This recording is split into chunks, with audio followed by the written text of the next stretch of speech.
What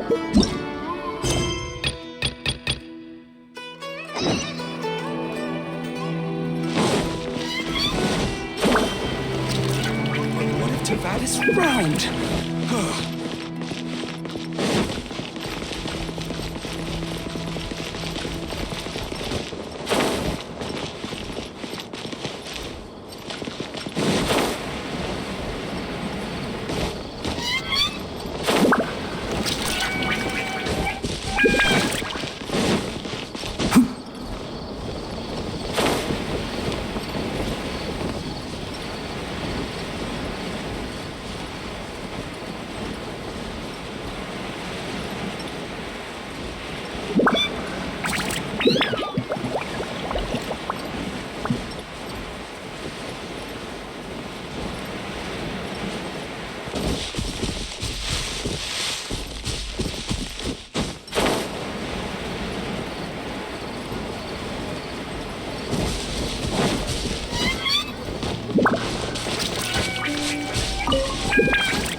Just as promised, Traveler and Paimon. I'm so glad that you two came back to celebrate Lesser Lord Kusanali's birthday. Indeed. The festival's tomorrow. We've been preparing for so long that I can't help but feel a little nervous. There's no need to be nervous. Paimon's sure that Lesser Lord Kusanali will feel everyone's gratitude. Thanks, Paimon. I hope that everyone who comes to the festival will also have a good time. Speaking of which, did you manage to make your way to Port Ormos? Discover anything over there? Of course we went. A lot of things happened there.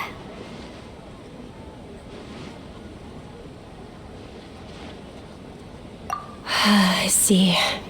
Sounds like you two had another exciting adventure. If there is another chance, I would love to join. My lady, if you went to Port Ormos in your current state, we'd both be in for a lifetime of trouble. Dia! You were eavesdropping! It's called covert protection. Keeping an ear out for what's going on around my employer is part of the job. It's all right, Dia. I merely said I would like to go. I know better than to think my body could handle it. The festival's tomorrow.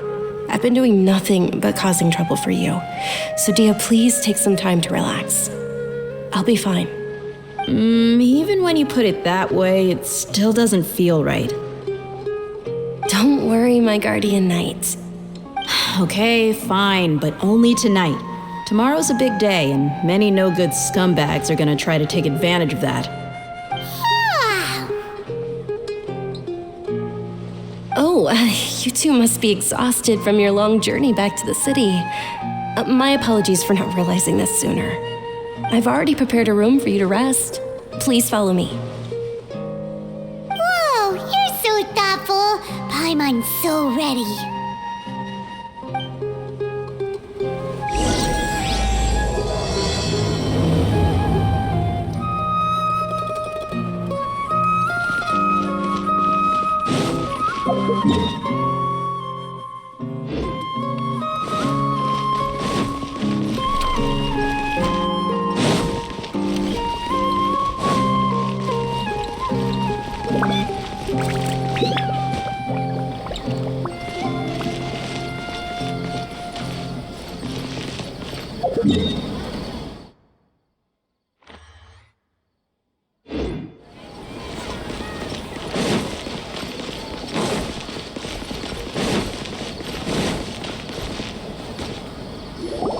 Here we are.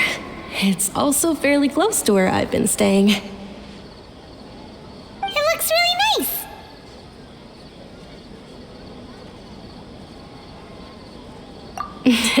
Not at all. Just tell me more about your adventures when you next get the chance. That's Paimon's specialty. Paimon can tell you stories next time. Oh, if you don't mind, how about we all walk around together tomorrow?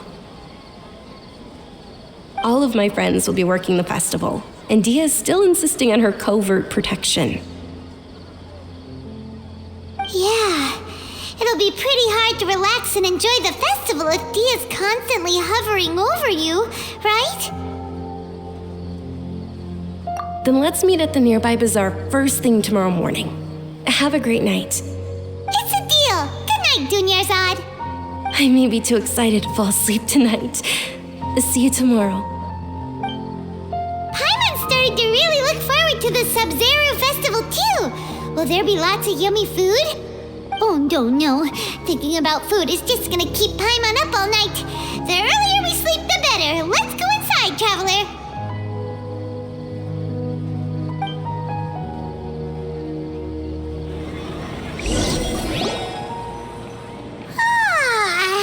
Did we oversleep? We should go meet Dunyarzad right away!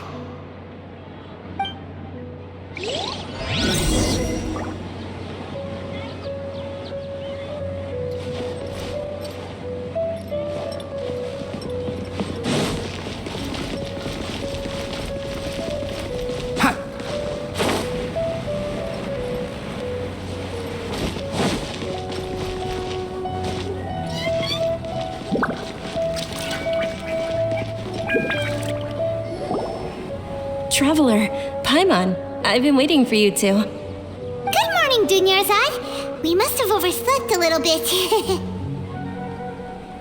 Not at all. I arrived early. Today is finally here. I must cherish every moment as if it were gold. You've worked so hard for this day. You gotta enjoy it to the fullest.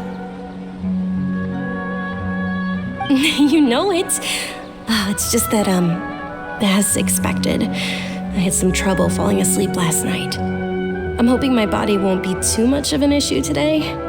Well, shall we? Let's start with the stalls over there. Many vendors came out of the blue to support the event, and they insisted on covering costs themselves. Let's go give them some business. They paid for everything out of pocket? Oh, sounds like they're not in this just for the Mora.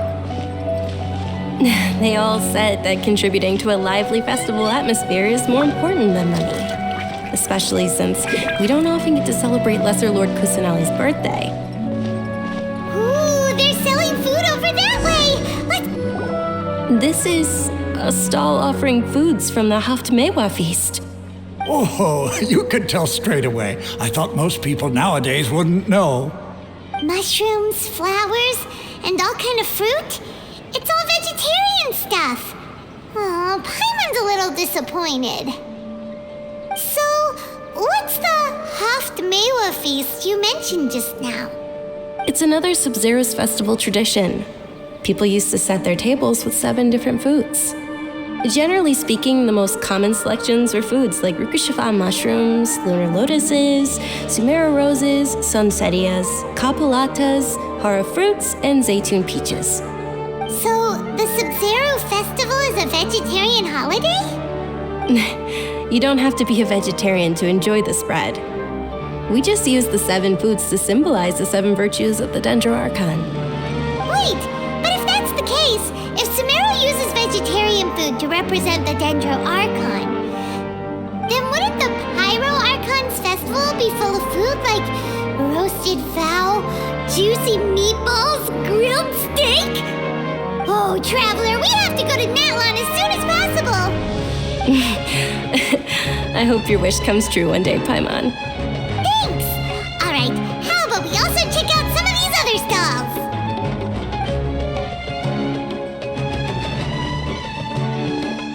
Dear customers, would you like to try your hand at alchemical divination? What's alchemical divination? Those two things sound like they'd be fun to try together. Right? I thought the same when I first heard about it. It is said to be a mysterious craft invented by none other than Lesser Lord Kusanali herself. So, how does it work? It's quite simple. After you give me any 2 alchemical reagents, I'll use them to perform a random transmutation. Sure sounds random. So random that it will probably fail. That is precisely what we need. After the transmutation fails, your one and only diviner here will interpret the remnants. Well, according to Lesser Lord Kusanali, everything is interconnected, and all that occurs can be traced back to fate. You could say this is a pearl of old wisdom. Why does everything sound so much more credible when Dunyarzad says it? Are you guys working together? So that's the true wisdom behind it. This young lady sure knows her stuff. So, how about it? Want to give it a try?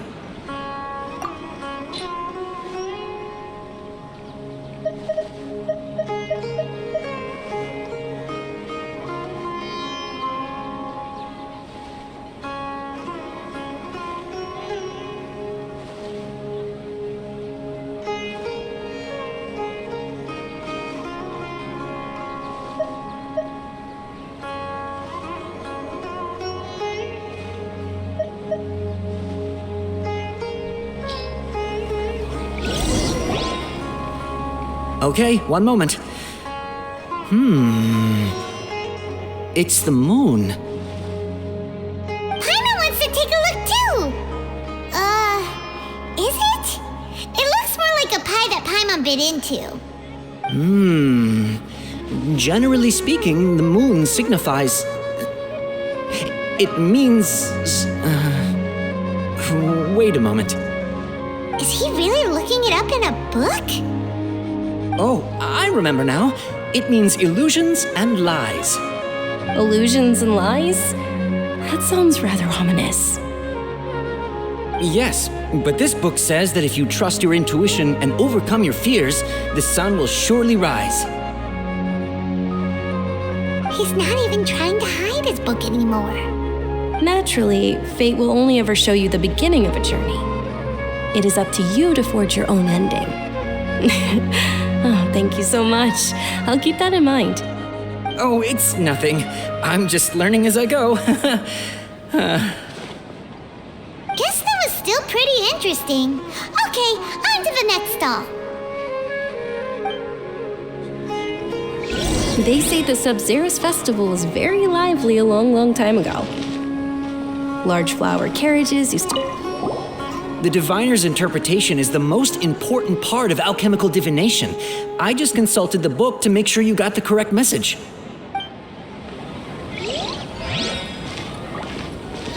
Dunyarzad's eyes are sparkling right now. I wish I could have seen that spectacle. But if you ask me, I'm sure Nilu's Dance of Sub-Zerus would be just as impressive.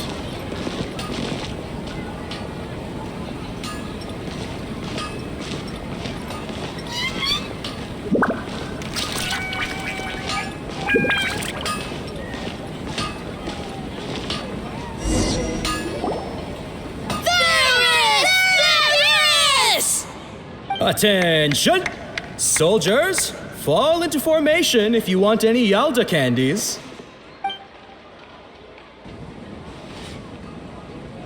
It's a weird guy with a weird hat.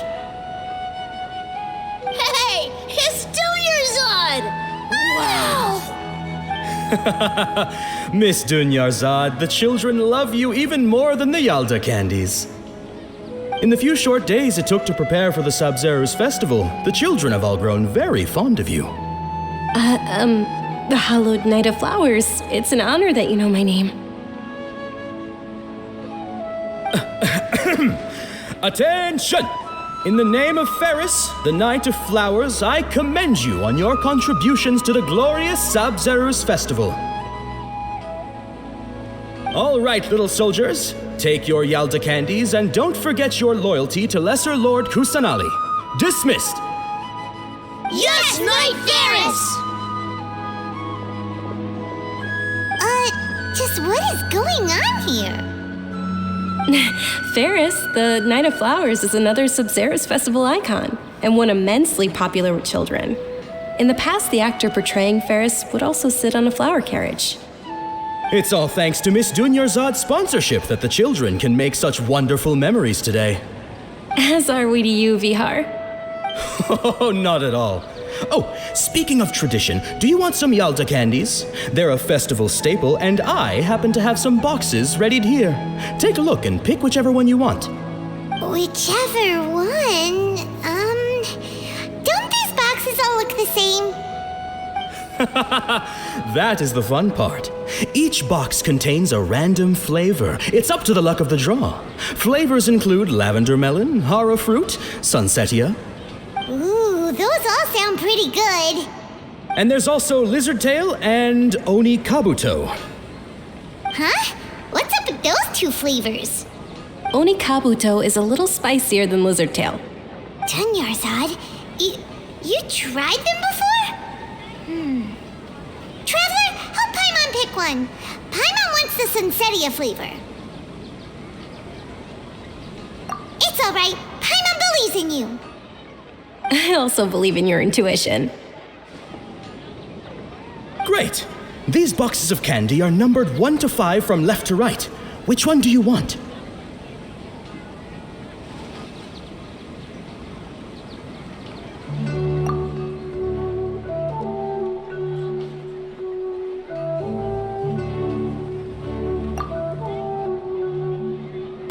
Attention! That's unfortunately lavender melon. Oh, Paimon thought you survived so many epic battles because you had incredible luck. But looks like Paimon was wrong. The Sunsetia flavored candy was in box number 4. How about this? The most important thing is that everyone has a good time at the festival. So please, take both boxes. Really? Thanks a lot, Knight of Candies. It's Night of Flowers, not Night of Candies. Paimon really wilted the carriageless Night of Flowers. They all basically sound the same. We got our candy, so let's keep going. Oh, actually, I just remembered that I left something behind. Since you're here, can you come with me to get it?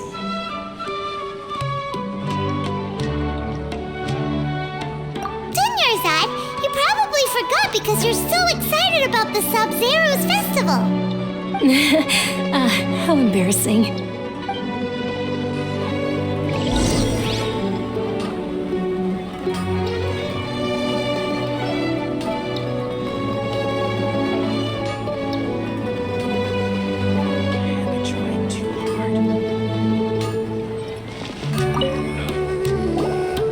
Attention, young soldiers! Are you here to join our ranks?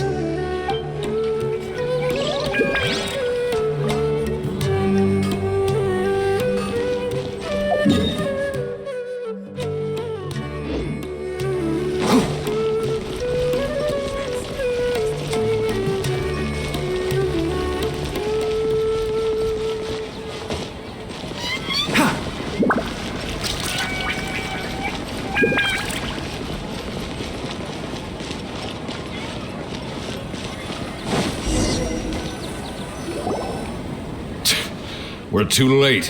Who knew the little lady was such an early riser? I know, right? Hey, wait a minute. Boss, isn't that her? Oh, that most certainly is. We're in luck. She's walking right into our clutches.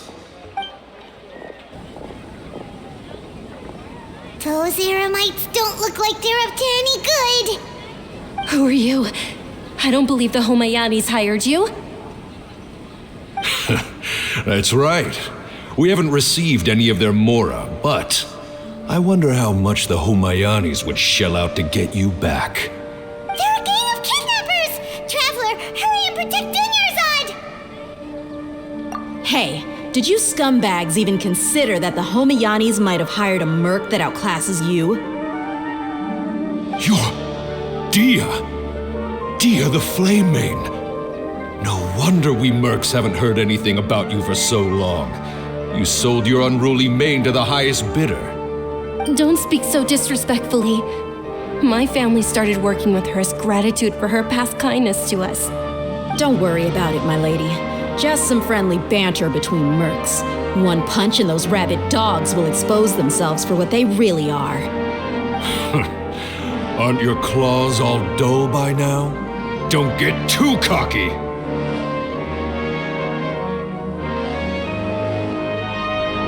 Traveler, take Miss Dunyarzad to a safe location. No, we're gonna stay and help. There's too many of them. You're right. All right, fine. Please be careful, Dia. Don't waste your time worrying about me. This is my job. Look out for yourself. After I've wiped the floor with them, I'll go find you all.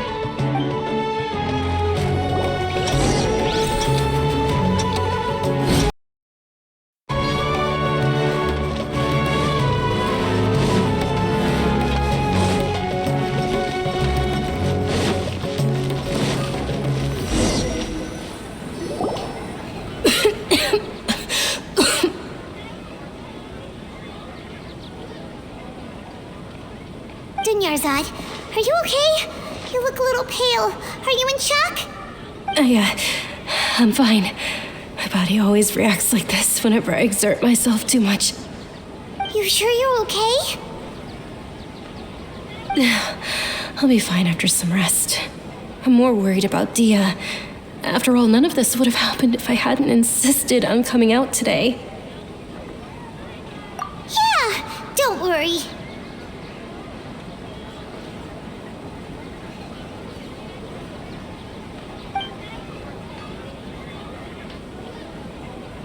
My lady, Traveler, found ya. Dia! You took care of them so fast! Any more of them? Or rather, did anyone follow you? Dia, your arm. Oh, this? I'm fine. It's just a scratch. Normally, they wouldn't have been able to land a hit on me at all, but I'm still getting used to this new greatsword. Please, let me take a closer look. Come on, it's nothing. Us mercs aren't as fragile as you think. Hold on, you said something about a new greatsword. What happened to the one you were using before? About that. Well, I sold it, because I was low on Mora. Stuff like this happens every now and then. It can't be. The anonymous donation that was used for the venue's final round of preparations?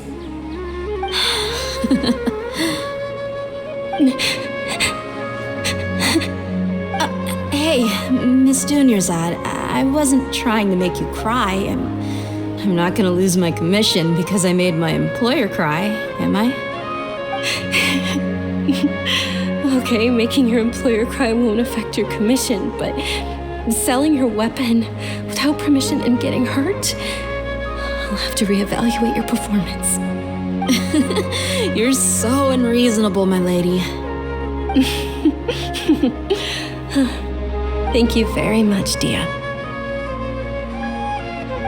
Don't be like that. I get embarrassed really easily.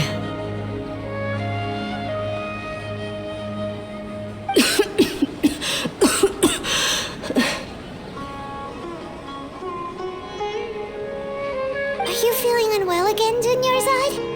My lady, your condition. Traveler, can you take her somewhere to rest? I'll look around the area to make sure we're safe from an ambush.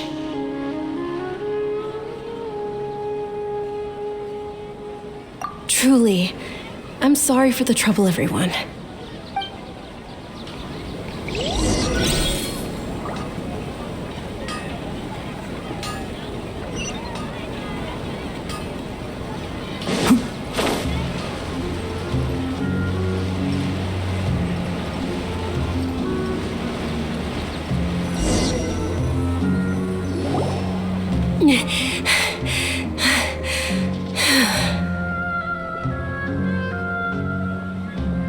Are you feeling better, Dunyarzad? Yes, much better. Just moments and I'll be good to go.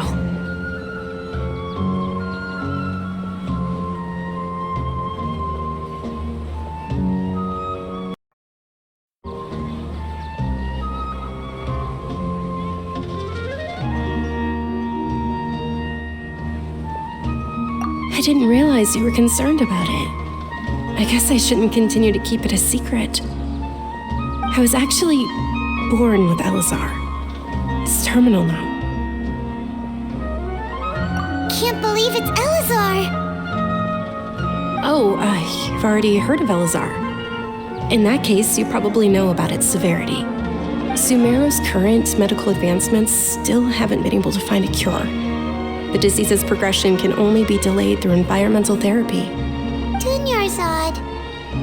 There's no need to be sad.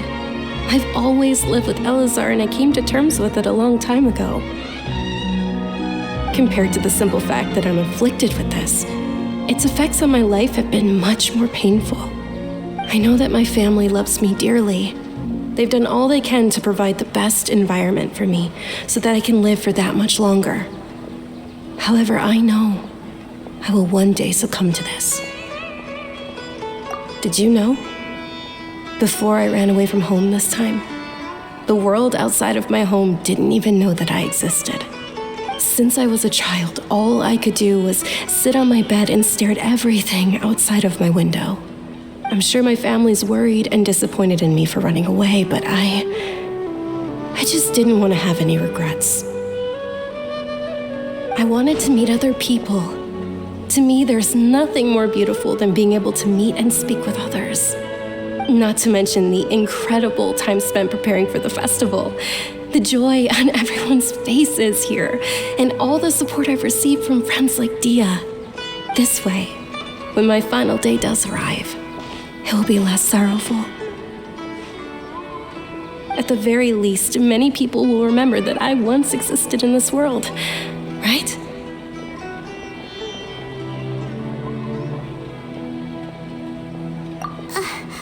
As long as you don't forget Paimon, Paimon also won't forget about you.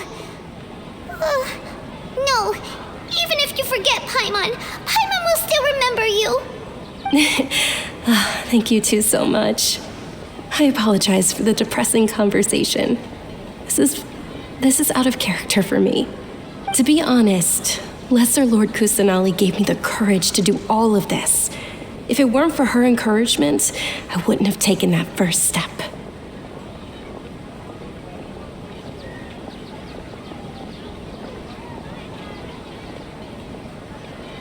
Thanks.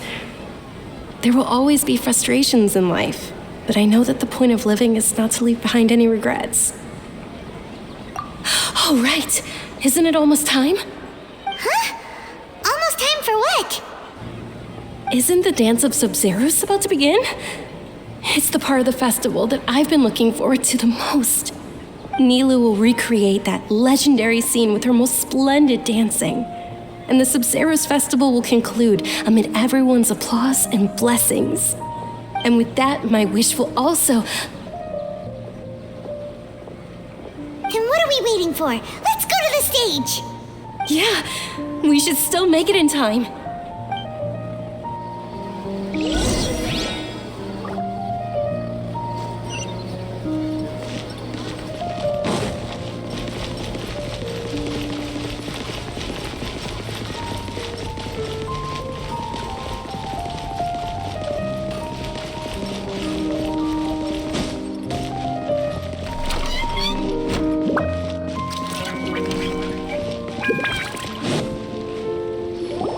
Were you not aware that the law prohibits this type of performance from taking place without prior permission? Over there! Someone's yelling at Nilu! I think I just saw the Academia's Grand Sage. Why is he here in person? But the Dance of Sub-Zeros is one of the key parts of the Sub-Zeros festival. If we can't perform it... The Sub-Zeros Festival. The law also prohibits the private hosting of large-scale religious festivals. Only the Academia can host such an event. If you continue to resist, we will have to order an investigation into every single event organizer. The Grand Sage has already granted you much leniency. I advise that you exercise tact. How did things turn out like this? The Academia was originally responsible for the Sub-Zeros festival, but they failed this responsibility for many years. I need to speak with them.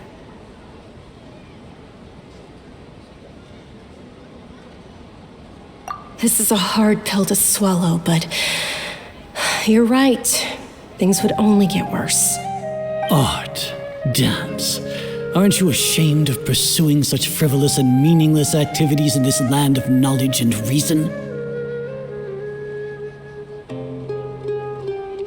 Our Archon created the utopia that is Sumeru City for all scholars who sought validity, verity, and truth, while people like you wish to defile it. No. I believe that our Archon never rejected the arts. Even the goddess of flowers dedicated a dance to her.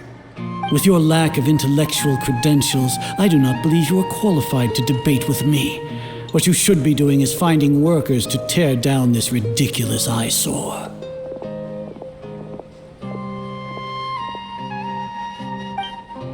When we return, have the scribe draft an ordinance before the next Nyargarbaha Day that prohibits public art performances. We will announce it to the public later via the Akasha. Understood. I will inform him when I return.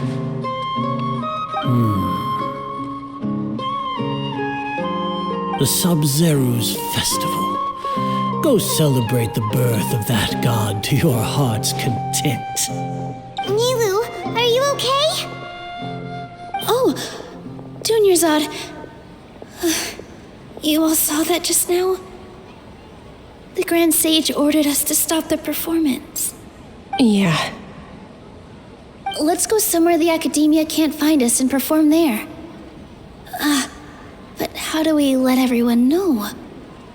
And what about the atmosphere on the stage?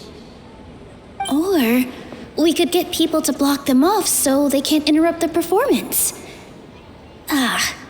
No. They just threatened to investigate the organizers. If we were caught... Nilu, it's all right. Don't worry about it. But you've been looking forward to the Dance of Sub-Zero so much, and I know how important this festival is to you. I don't want you to have any regrets. It's okay. Seeing you care this much about my feelings is more than enough. It would be too risky to continue the Sub-Zero's festival at this point. I don't want to get everyone in trouble. If you say so. But you can sneak out for the next Sub-Zero's festival, right? We'll make sure the next one is a smashing success. The next one. Yes. Okay. It's a promise. It will be a smashing success. I can't believe this is how things turned out. Those heartless geezers.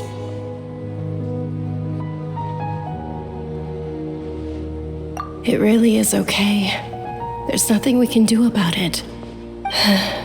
Still, I'd be lying if I said I had no regrets. I would have loved to see Milu's dance.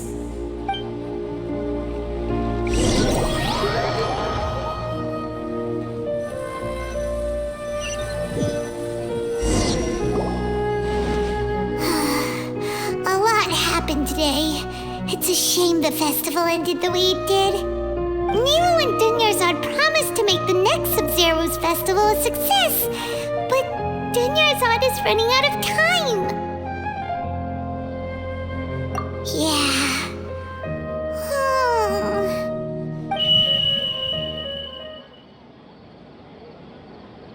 All connections have been secured to construct the most stable framework possible. The project has entered its most critical phase. Power has begun to flow from...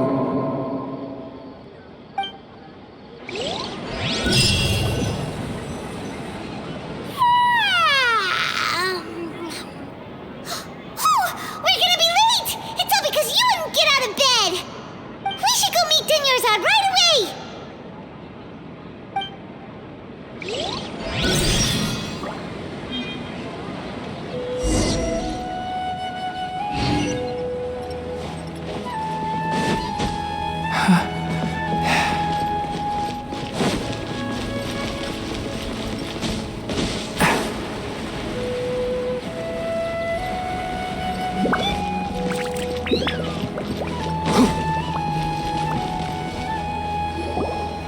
Good morning, Dunyarzad. Sorry we're late. Not at all. I arrived early. You seem kinda tired. Did you not get enough sleep? I'm doing well. There's no need to worry. Shall we go? Let's start with the stalls over there. Sure! Traveler? Why are you just standing there? Let's get going!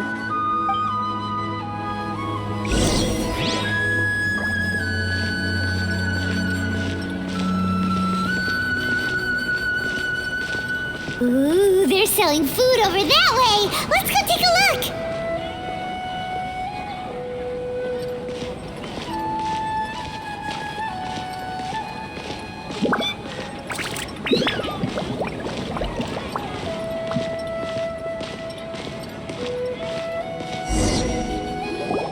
This is a stall offering foods from the Haftmewa feast. You are quite well informed, miss. I thought most people nowadays wouldn't know. They're all plants! Oh, Paimon's a little disappointed. Actually, what is the Haftmewa feast you mentioned just now? It's one of the Sub-Zerus festival's traditions. People used to set their tables with 7 different foods to symbolize the 7 virtues of the Dendro Archon. Appear to be in the form of the moon. Really? Paimon thought it looked like some kind of food. The moon signifies... It's escaping me for now. Wait a moment. Is he really looking it up in a book? Oh, right. It means illusions and lies.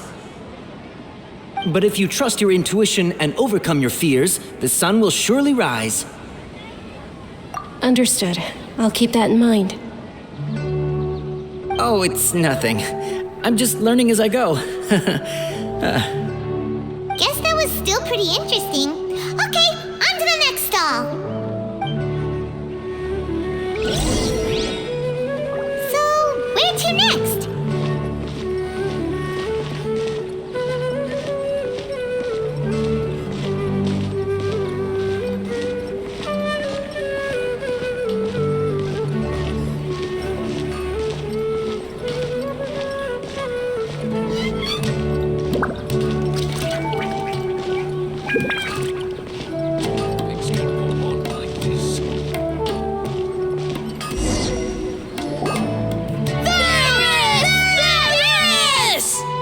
All right, soldiers. Now that you have your Yalda candies, don't forget your loyalty to Lesser Lord Kusanali. Dismissed. Yes, Knight Varys! What's going on? Is this a play? Ferris, the Night of Flowers, is another Sub-Zerus festival icon and one immensely popular with children. It's all thanks to Miss Dunyarzad's sponsorship that the children can meet the Night of Flowers. Oh, do you want some Yalda candies? I happen to have some boxes readied here. Take a look and pick whichever one you want. What's to pick? Don't these boxes all look the same? It's not that simple. Each box contains a random flavor. It's up to the luck of the draw. Flavors include lavender melon, hara fruit, sunsetia. Ooh, how interesting. And there's also lizard tail and oni kabuto. Ugh, why do those flavors even exist?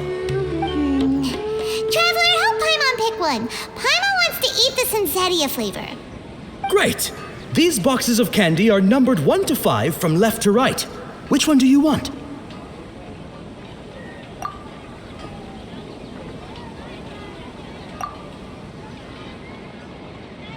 Ah, excellently chosen. Number 4 is indeed sunsetia. Ha-ha! Paimon bet you had incredible luck, and Paimon was right!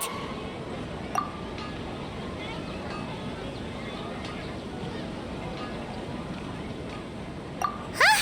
How's that possible? It's obviously random. Maybe we didn't sleep very well last night. Or maybe we slept too much.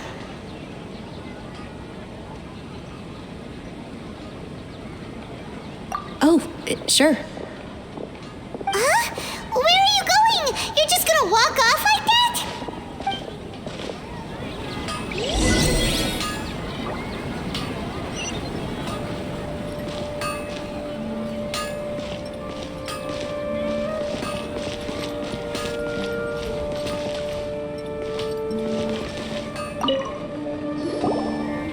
Attention! Any more requests, young soldiers?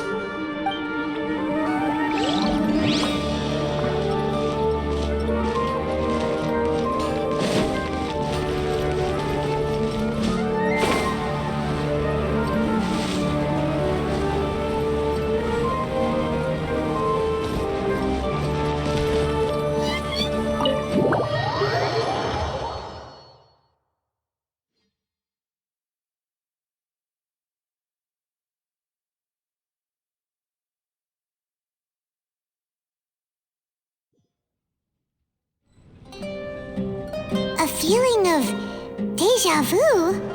Oh, Paimon knows what that is.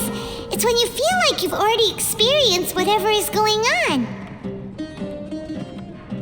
In that case, Paimon also felt something like that today.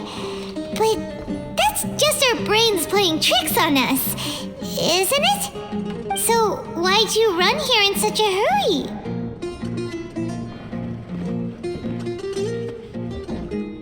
So that's it! You're intentionally doing things you usually wouldn't and seeing if you still get that same feeling of déjà vu. Welcome, you two.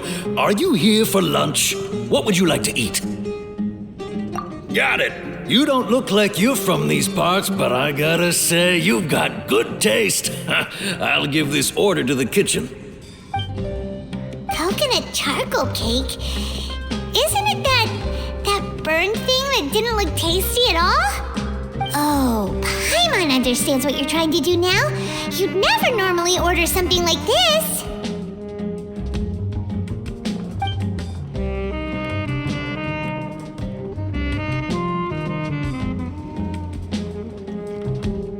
That thing? Are you really gonna eat it? Isn't this going a bit too far?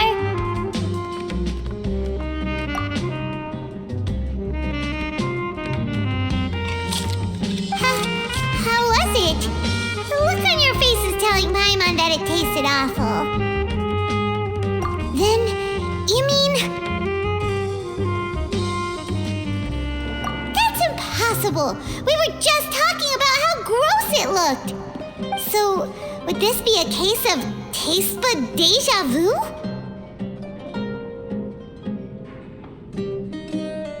Paimon also gets the impression that we've been here many times, even though we aren't regulars. How about we go out again and try something else?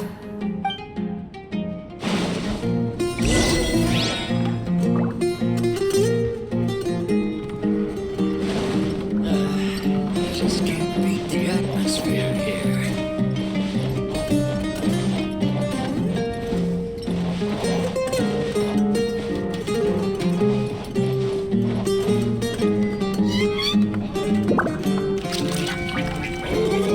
I've done my fair share of crazy.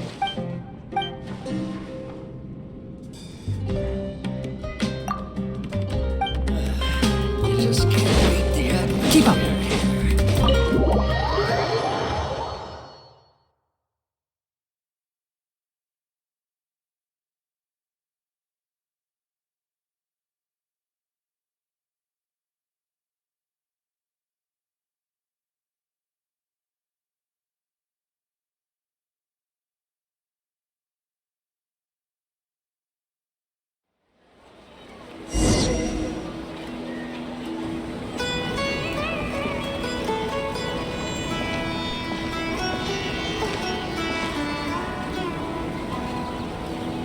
Hey, Dinnerzad is sitting by yourself on that bench over there.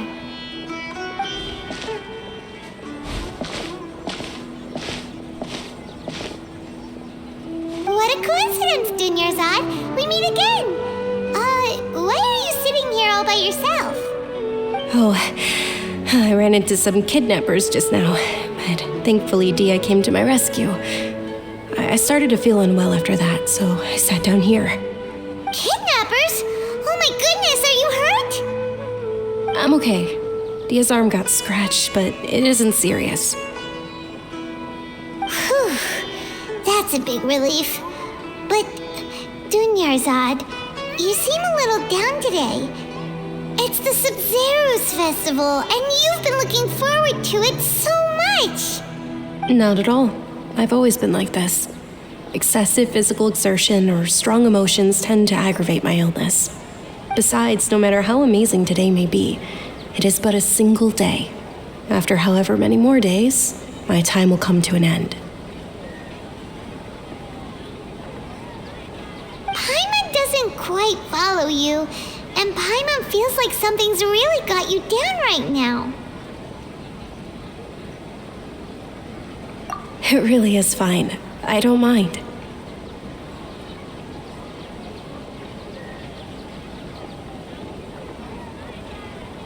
Huh? Did something happen? Dunyarzad, have you ever felt deja vu? You know, like when you've already experienced something that's happening right now? Deja vu? No. But my days have been the same for years now. Even if I were feeling deja vu, I suppose I would already be used to it. Oh, Paimon sees. Then, is it only the two of us? It's almost time. Huh? Time for what? Nilou's Dance of Sub-Zeros is about to begin. Let's go.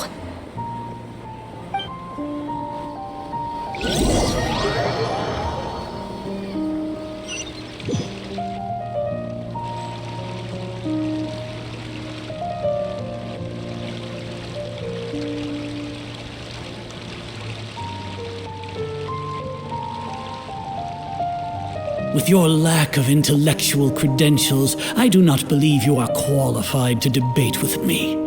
What you should be doing is finding workers to tear down this ridiculous eyesore. When we return, have the scribe draft an ordinance before the next Nyargarbaha Day that prohibits public art performances. We will publicly announce it later through the Akasha. Understood. I will inform him when I return. The Sub-Zero's festival. Go celebrate the birth of that god to your heart's content.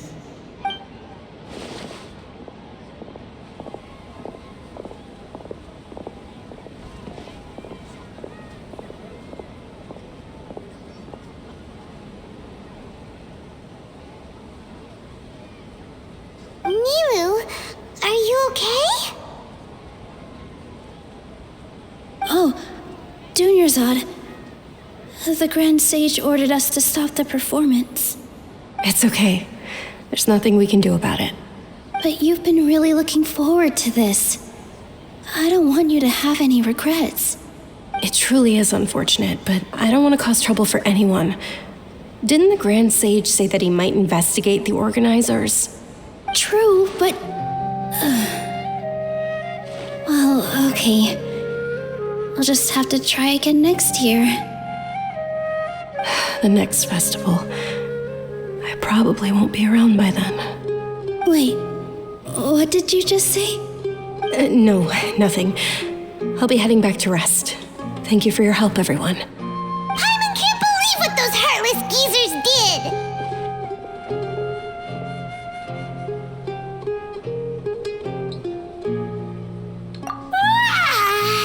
Did Dunyarzad already go back? We should also return and get some sleep.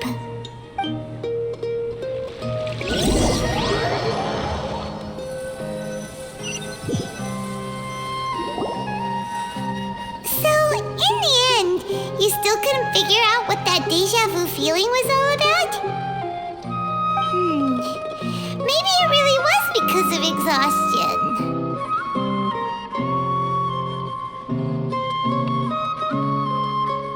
Same here. That's why Paimon stopped thinking about it halfway through the day. Then, how about we settle in and get a good night's sleep? For now, we can chalk things up to exhaustion. We can do more thinking tomorrow.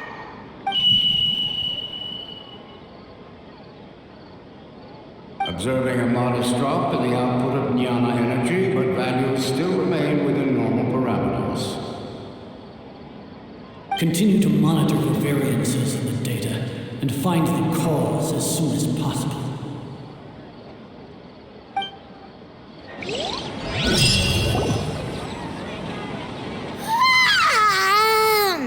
Why does Paimon feel so tired after so much sleep? Anyway, we should go meet Dunyarzad right away.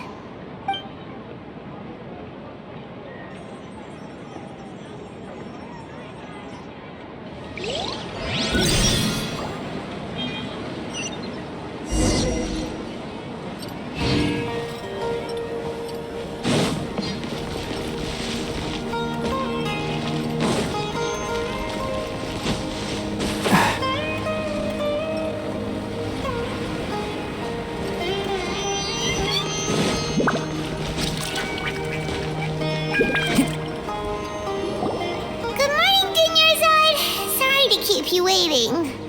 Not at all. I arrived early. Huh? Paimon thinks you sound kinda tired. Did you not get enough sleep?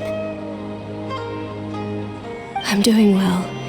There's no need to worry. Shall we go? Let's start with the stalls over there. Great idea! Let's get going! Traveler? Hey.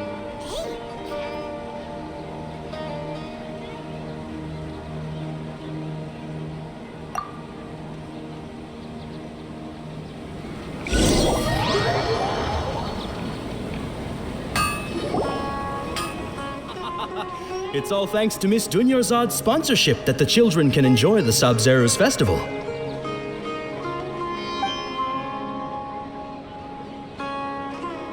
Oh, are you interested in Yalda candies? I have some boxes of candy here. Pick whichever one you want.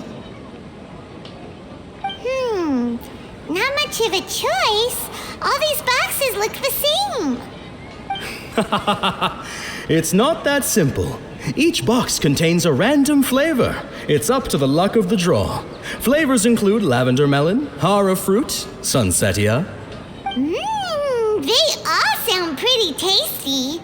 And there's also lizard tail and oni kabuto. Huh? What were those last two?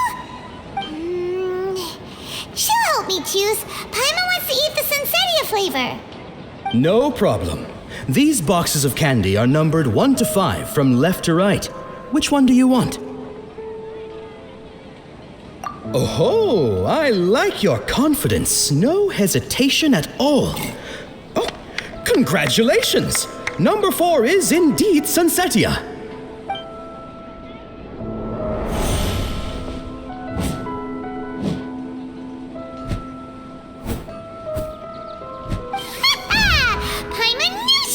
Incredible luck.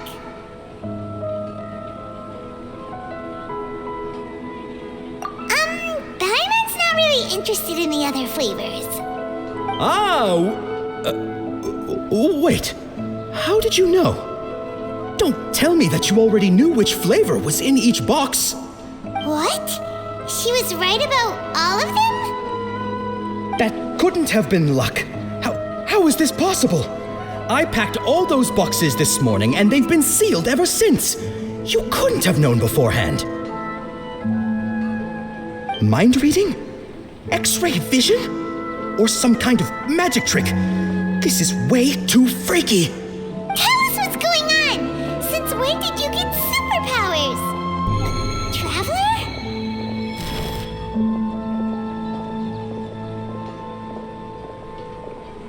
Hey, where are you going?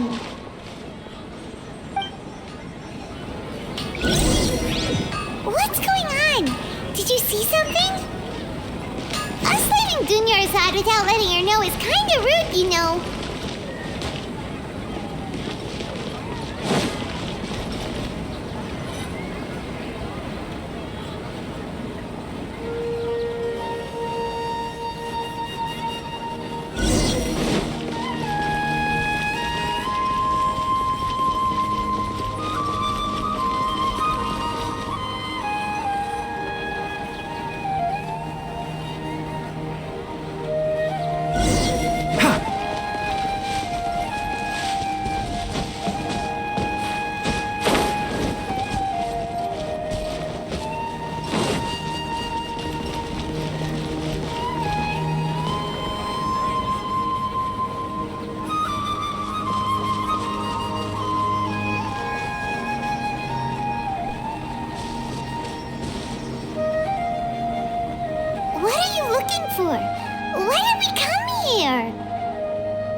traveler.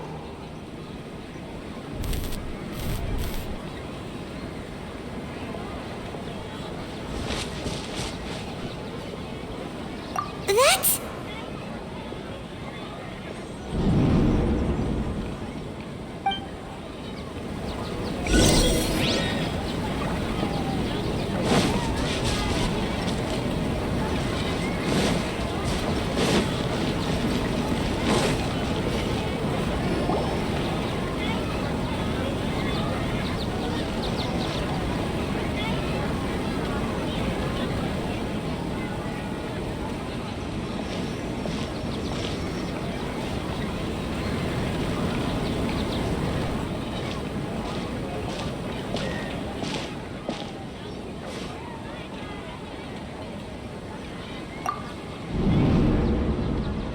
Look!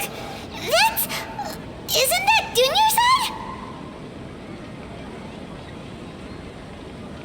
What's happening here? Why are there two Dunyarzads? You already know that this isn't your first Sub-Zero's festival, don't you? I'm sure you already know how to use this. A knowledge capsule? Where did you get it? What's inside? You should use it too, Paimon. You know Paimon? Well, this seems kinda sketchy, but Paimon feels like this is what we should do.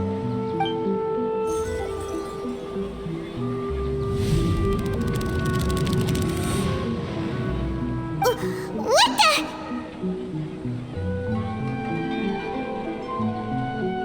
This is our 20th time at the Sub-Zero's festival? Huh?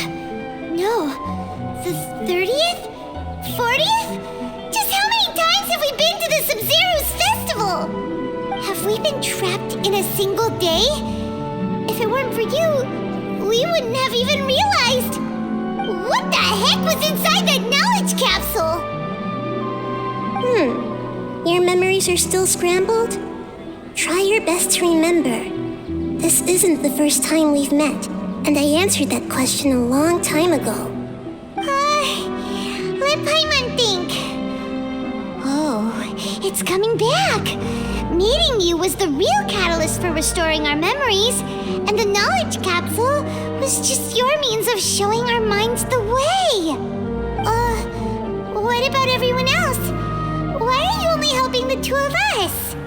Your sense of deja vu is stronger than everyone else's, yes?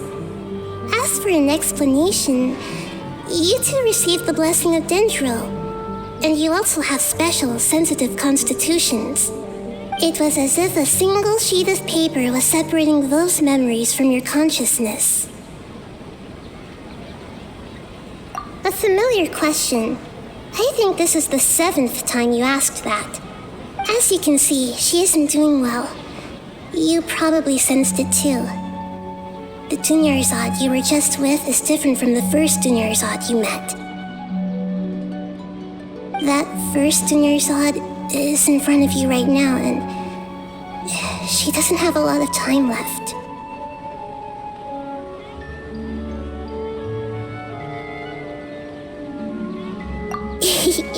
Looks like you're almost done sorting out your brain. Oh yeah, I'm Nahida. Good, you passed the test. What's happening?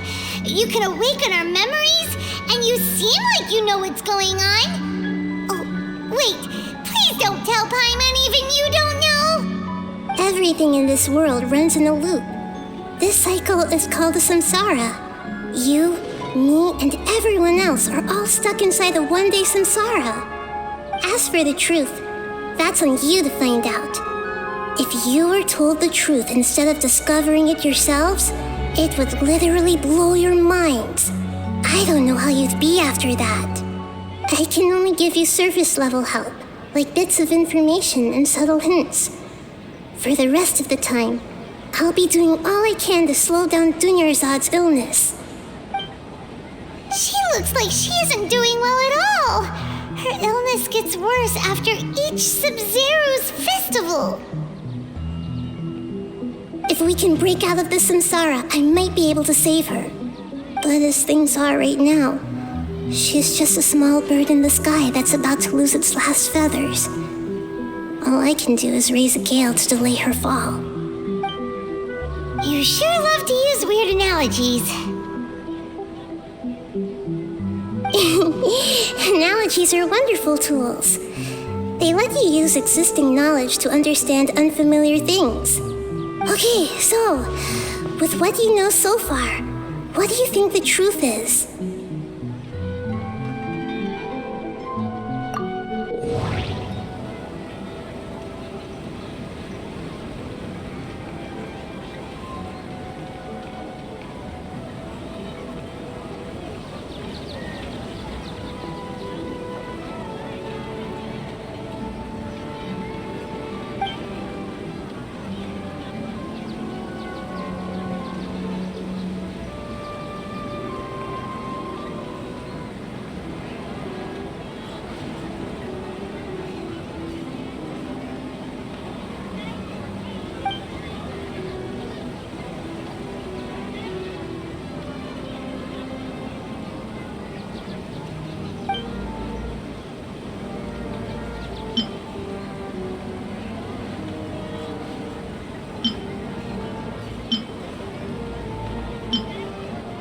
We've already experienced the Sub-Zero's festival many times, and the day of the festival seems to be in a perpetual samsara.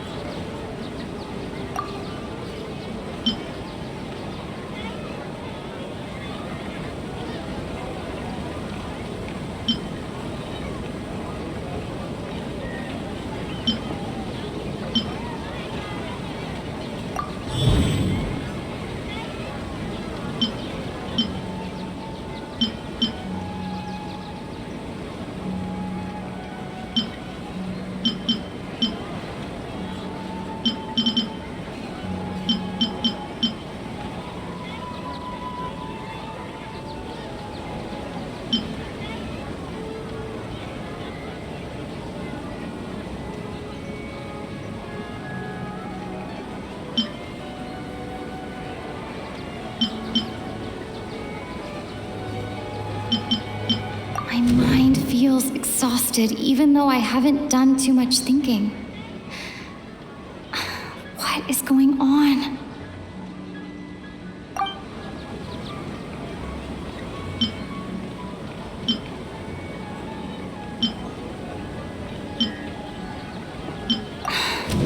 That should be it. The flow of time is endlessly cycling within one single day.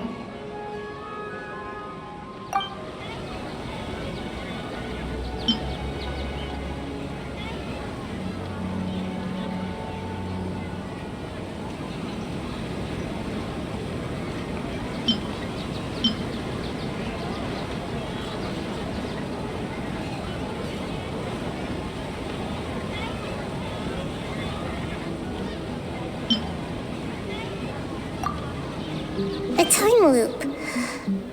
You've given similarly wrong answers in the past. A pity. Still the wrong answer? Paimon thought that made a lot of sense. It feels like time's just repeating itself. A simple time loop can't explain some of the phenomena. You two are still missing a lot of information. Unfortunately, I can't give you any more hints.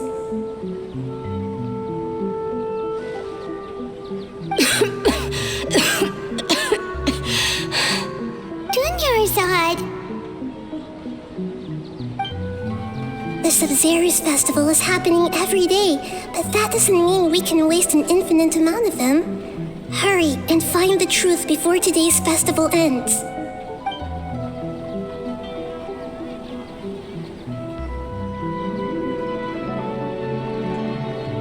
Let's think about our current situation. To save Dunyarzad, we have to escape the samsara of the Sub-Zero's festival. And to do that, we need to figure out what's happening. The truth. Nahida rejected the idea of a time loop, so we must have missed something, right? Paimon's memories say that we've already done this many times, but let's go talk to people again. It's more productive than sitting here and scratching our heads. Why don't we start with those stall owners?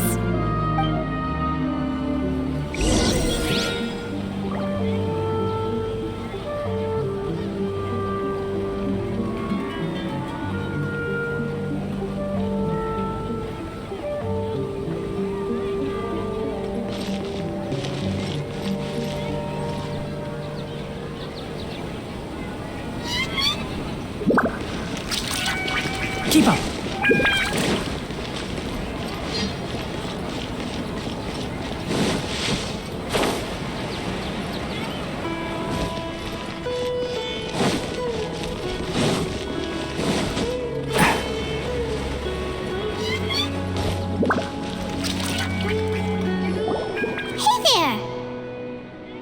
Hey, it's you guys again.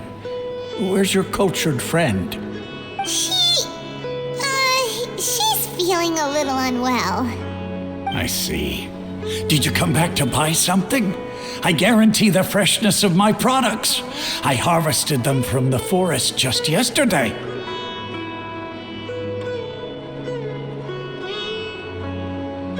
Huh?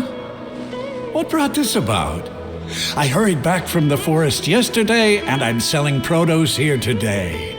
I haven't felt anything strange. To put it another way, if you really think about it, was yesterday truly yesterday? Did you actually come back from the forest yesterday? What kind of philosophical nonsense is this? Are you two daydreaming? Didn't you know that no one dreams in Sumeru? Go somewhere else if you want to find someone to daydream with.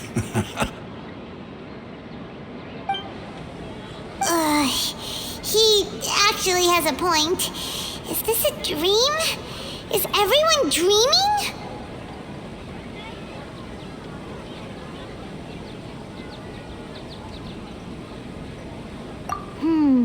True.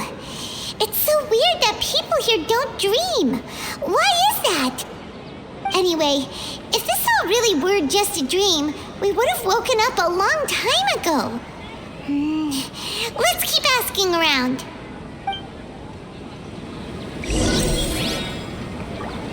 This new shipping devices are also ridiculously overdesigned.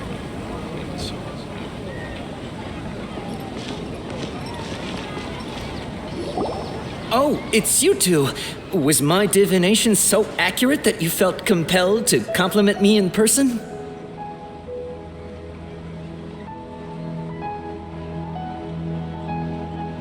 Ooh, I knew it! I told you, the god's divination is highly accurate. You just hadn't fully understood its significance yet. You're really excited about this, huh?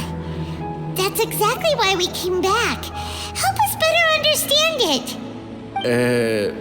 Help you better understand it? Well, that isn't exactly what I excel at. So, you're admitting that you don't have a clue? Anyway, what kind of situation did you get into?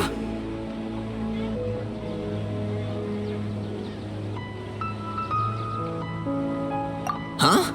Hold on a second. I thought you guys just lost your wallet or fell for a scam. What you just said, are you serious? Does that kind of thing actually happen in real life? Paimon knew you weren't going to believe it. Marvelous. Truly marvelous. I believe you. Recall the interpretation of your divination, the moon, illusions, and lies. It really felt like an omen. When you say it like that, the divination does sound like it's related to what's going on. Can you read any more into it? I believe that the Archon's revelations are never more than vague hints. Anything more specific is beyond the reach of mere mortals. The book only says, if you trust your instincts and overcome your fears, the sun will surely rise. So that's how it is. Looks like fortune-telling is just fortune-telling. It's no good for practical problems. We haven't made any progress.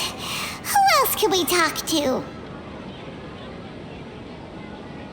Paimon remembers that we tried talking to her a couple of times, but she always thinks we're playing pranks on her. You think she'll brush us off again?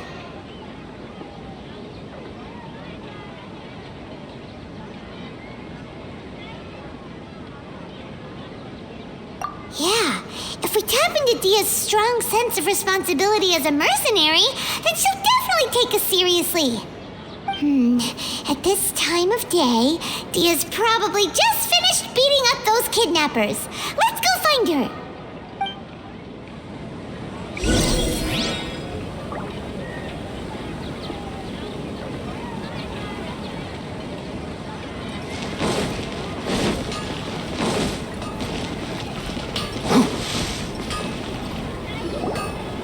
I'm fine, my lady. It's just a scratch. Perfect timing. Both of you are here. Paimon, traveler, you came at just the right time. Listen, there was a dangerous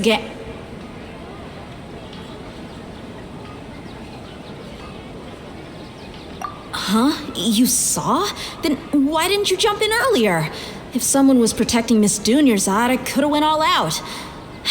Anyway, can you do something for me? You want the traveler to take Dunyarzad somewhere to rest up while you check to see if there's still any kidnappers around. Did Paimon get that right? How did you know what I was going to say? We need to say something convincing.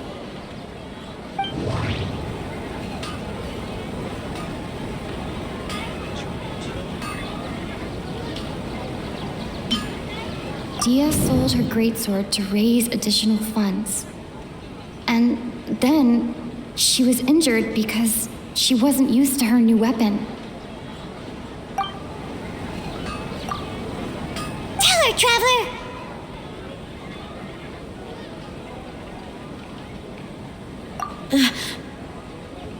I didn't tell anyone about that, including Miss Dunyarzad. You couldn't have known.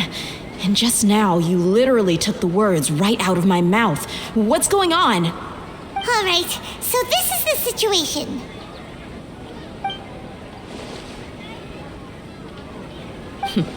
It's kind of hard to believe what you just told me. First, let me make something clear. Most of us desert dwellers might not be the scholarly type, but we do have basic common sense. She's quieter than usual.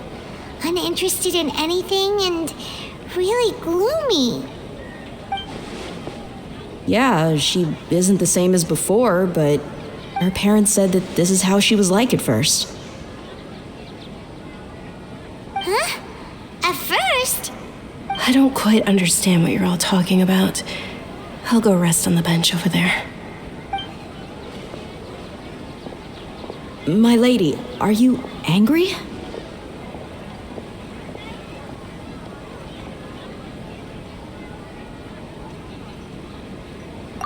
All right, I'll give you the benefit of the doubt since you knew about my greatsword. Let's make this a quick trip. Miss Dunyarzad isn't completely safe here.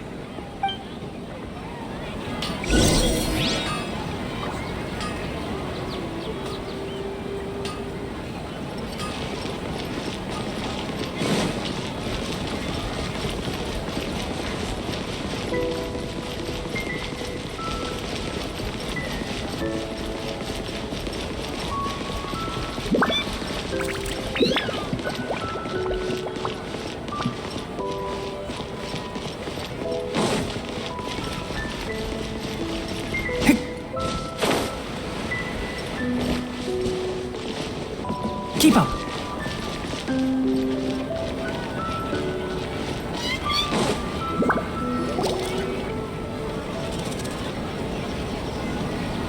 Nahida, we brought a friend.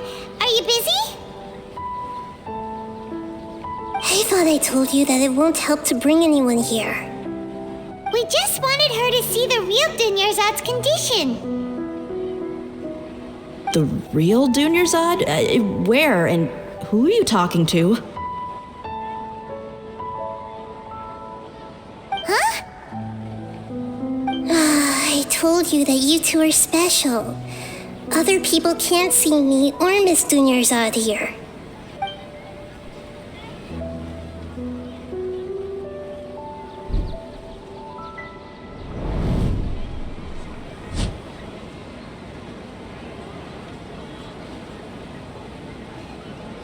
Hold on.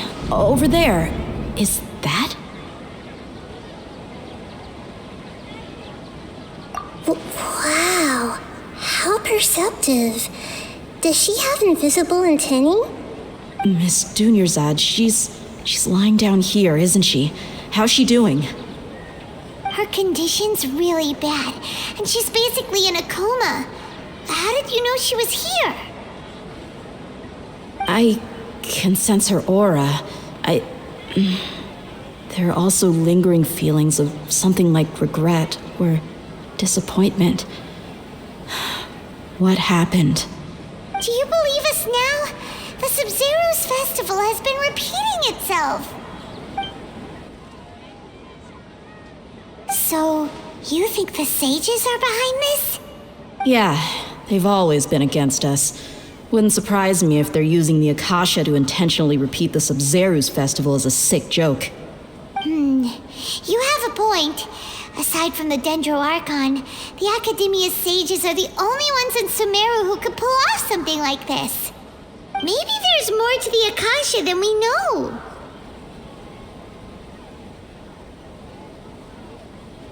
Right!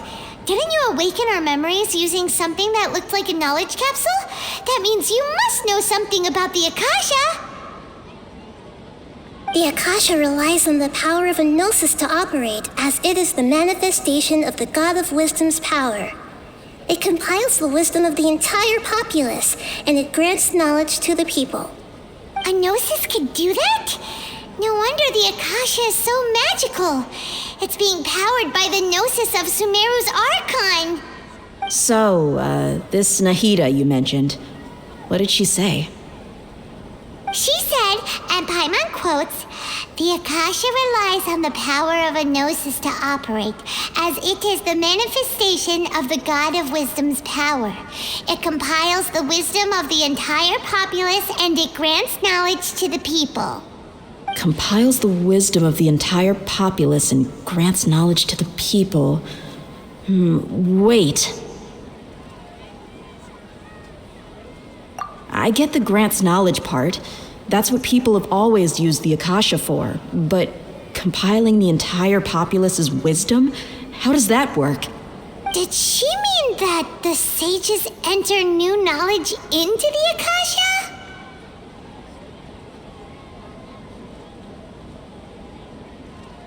Oh yeah, that sounds about right. What do you think?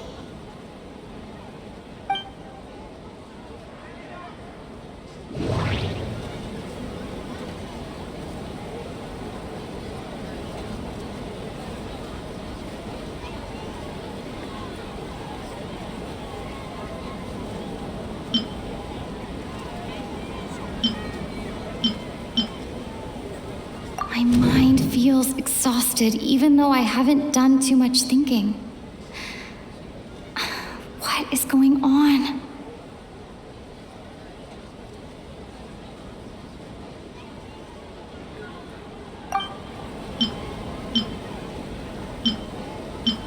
People in Sumeru don't dream. What a strange phenomenon. That doesn't sound right. My mind feels... You mean the Akasha is causing our mental fatigue? Now that I think about it, my head's been feeling unusually heavy. When the desert dwellers set off on their quest for knowledge, a sage once said, knowledge always comes at a price. Compiling the entire country's knowledge. You think the Akasha pulled a 180 and is extracting information from us? Who knows? The Akasha can put knowledge into our heads, so Who's to say that it can't also poke around in there? We don't know any specifics. What's the point of doing something like that? Just think about it. If you could combine the knowledge of every single person in Sumeru, then you can basically turn Sumeru City into a single massive brain. This hive mind could make breakthroughs in problems that even the smartest geniuses can't crack. An excellent deduction. And the analogy comparing Sumeru City to a massive brain? I love it. In that case, we should take off our Akasha terminals right away. Maybe that'll solve this problem.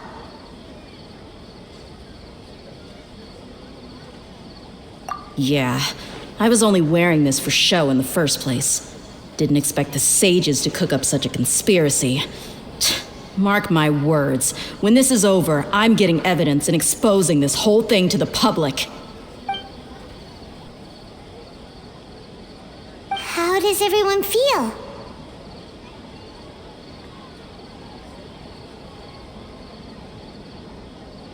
Huh? What is it?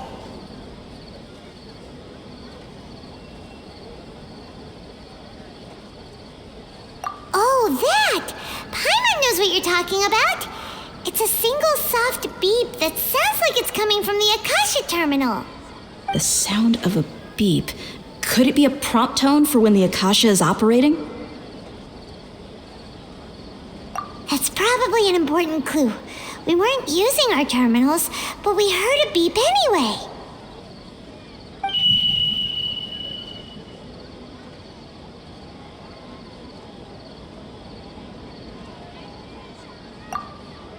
Traveler, did you hear that? I heard it too. Our ears aren't messing with us. There was definitely a beep, but it sounded like it was coming from inside my head. We took off our Akasha terminals.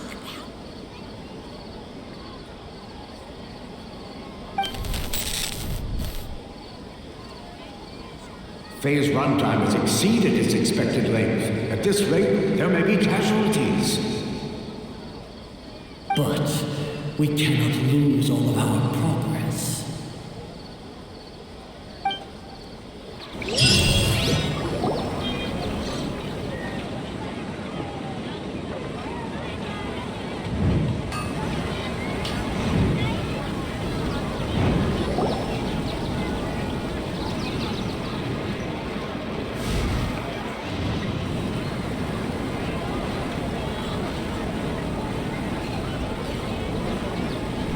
Paimon remembers everything! Good. You adapted quickly this time. We definitely took off our Akasha terminals last night, but we still heard that beep. Why is that? But now we can at least confirm one thing. The Akasha definitely has something to do with whatever's trapping us in this cycle. Oh, Paimon doesn't get it. Why would the Akasha go this far if all it wants is everybody's wisdom? It's extremely difficult for lab rats in an experiment to understand why they're being treated the way they are. If we're lab rats, then what are you? Nihida, you've never told us anything about yourself. I guess I'm the moon. The moon? Wasn't that the result of our divination? Anyway, knowing who I am won't help you get closer to the truth, so you should focus on other things. Don't get distracted and miss any clues. Okay then. Dia helped us a lot yesterday, so let's go find her. If Paimon's reading the time correctly, those kidnappers should be showing up soon.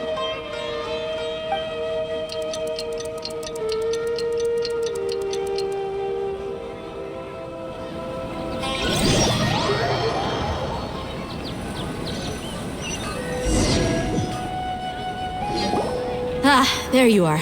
I've already taken care of those kidnappers. My lady, did you get hurt? Dia? What's wrong? Why are you both gawking at me like that?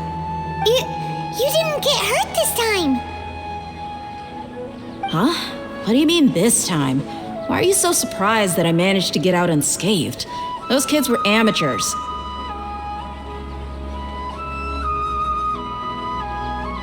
Shh! How did you know about my greatsword? I haven't told anyone about it. Please, don't tell Miss Dunyarzad. So Dia's lost her memories after all.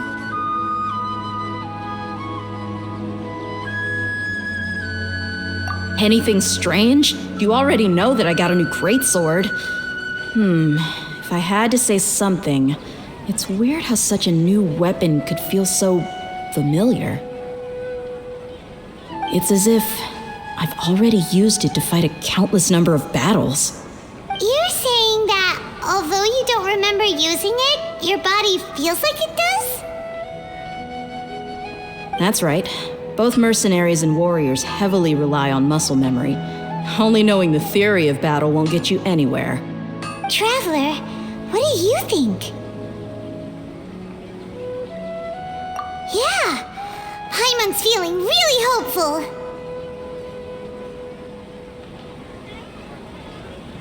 Oh, you're right! Earlier in the Samsara, something like this would have never happened! I have no clue what you two are talking about, but it's still dangerous here, so... So you want us to take Dunyarzad somewhere else to rest while you check if there are still more kidnappers around, right? How did you know what I was gonna say? Can you read minds? Forget it. Go and do your thing.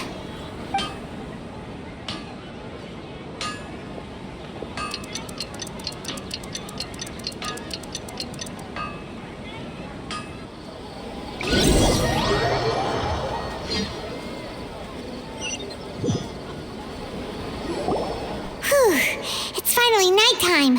Aside from Dia not getting injured, everything seems to have stayed the same. Listen, Nahida, we found out that Dia got out just fine today, even though she got injured every other time she fought the kidnappers.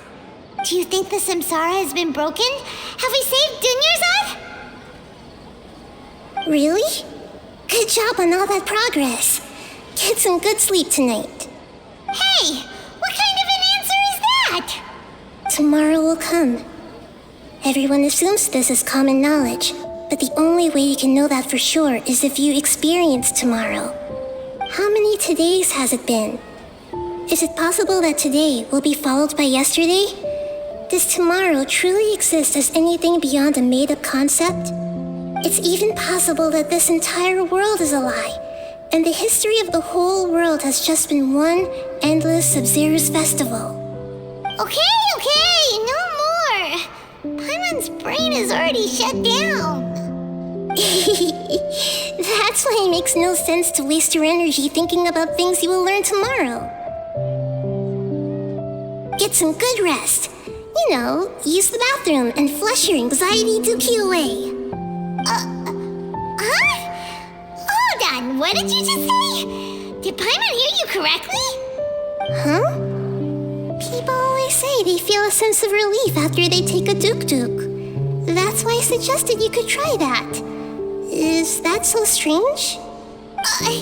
It's so strange and so against common sense that Paimon's at a loss for words. You were sounding kind of smart just a minute ago. Yeah, even though it's happy and lively at the Sub-Zero's festival every day, it feels like it's been a long time since we've really gotten to relax. Let's go back to our room.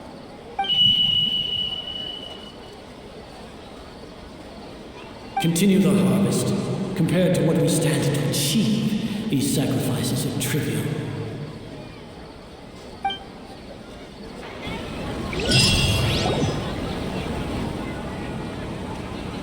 We're still in the same day. Nahida, you already knew last night that we didn't break out of the Samsara? Why did you tell us? Would there have been a point? You would have spent the night with new worries, with tomorrow still out of reach. In that case, You might as well rest within that brief moment of hope. An opportunity like that doesn't come by often, and I thought it might help you clear your minds. Paimon thought the Duke did that! Whatever. Guess you were looking out for us after all. Of course. In the time we've been together, you two have been everything to me. Paimon's flattered and everything, but maybe you're taking things a little fast. What I mean is, even though I had asked you to solve this puzzle, you two are still the only ones who can see me and sense my presence.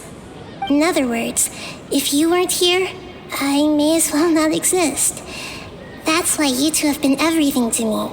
Get it? Nahida's talking about confusing stuff again. Anyway, that's enough chit-chat. So, Traveler, did the new clues yesterday help you gain a new understanding of the situation? Huh? Why are you scrapping your previous theory?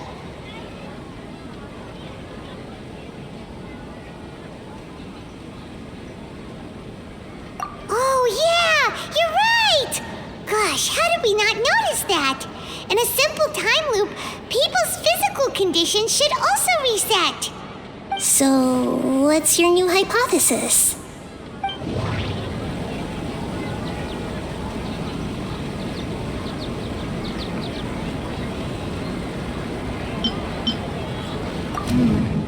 The beep is a prompt tone for Akasha operations. We still hear it every night, even though we removed our Akasha terminals.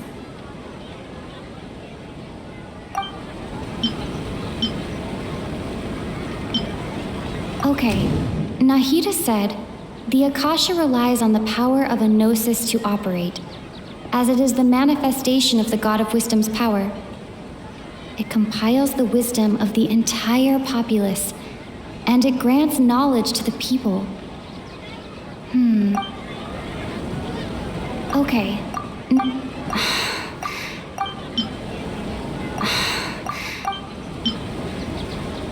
Mercenaries rely heavily on muscle memory. And Dia was able to use her experiences to avoid injury in later samsara cycles.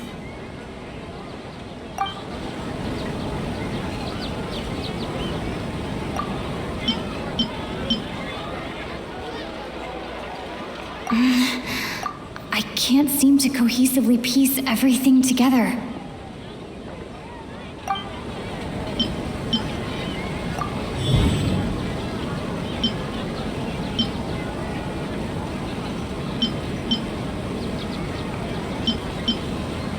If all our memories of a day are erased at the end of that day, then we would unwittingly relive that same day again and again.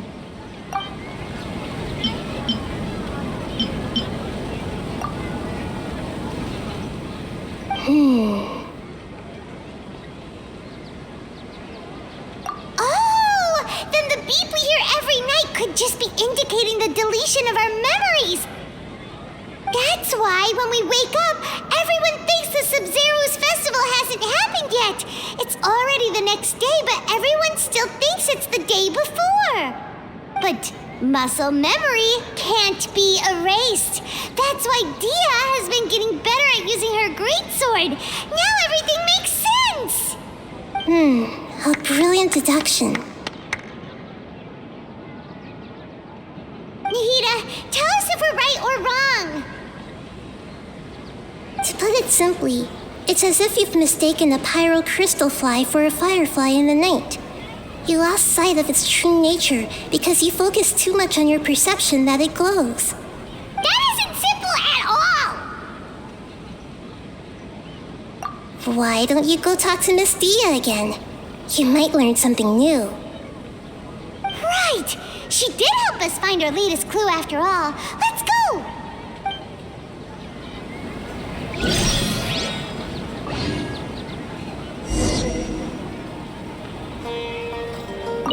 We don't have many more festivals to waste. Hurry and find the truth.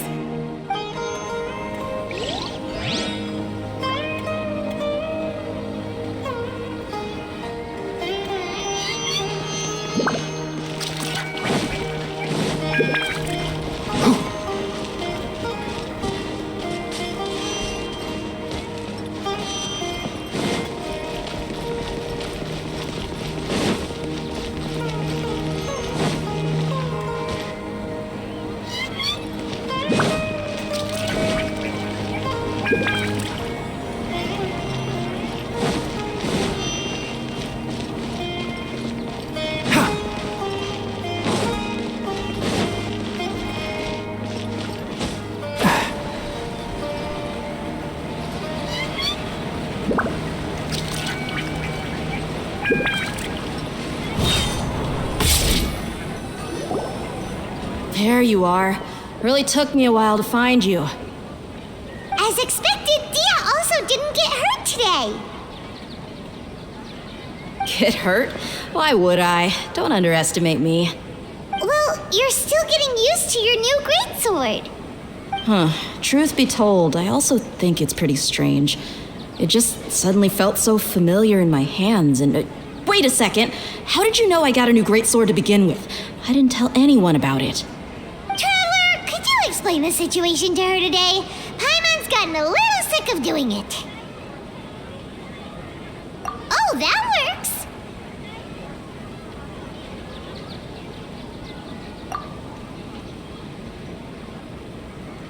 What happened to you guys while I was gone?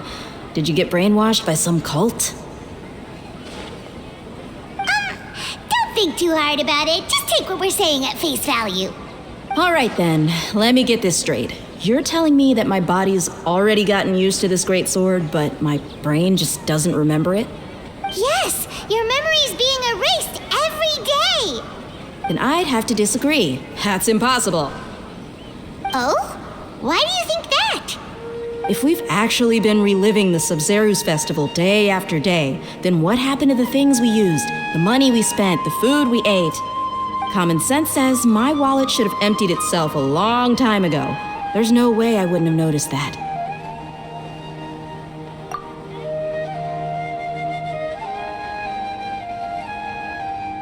Right! They could use the Akasha to record what everyone did that day, and then use the city's resources to replenish everything! It's not very likely, but it's also not impossible. No, it is impossible. I've got proof. You have proof? Where? You two are surprisingly serious about this nonsensical discussion. Fine, I'll play along for a little longer. Come with me, Miss Dunyarzad. Please come along as well. I still can't guarantee that this area is safe.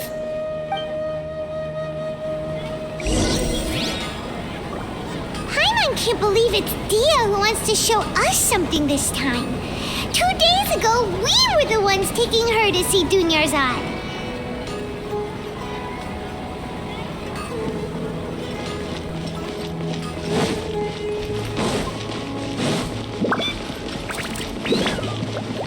Keep up.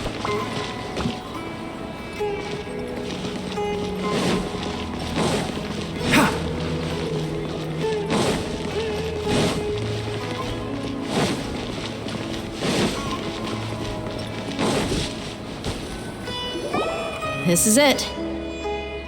Huh? This is a wooden training dummy. What about it? See those marks on the dummy? Those are the result of several days' worth of practice. Let's say the sages didn't replace it every day. Shouldn't it be hacked to pieces by now? That's true, but what if they did? Then the sages would have had to reproduce every mark I left during previous training sessions. I'm a professional fighter. My martial school has always emphasized the importance of refined control. The force, angle, and entry point of each strike is calculated and deliberate. That's why I remember every mark on the dummy, as well as my state of mind as I made each strike.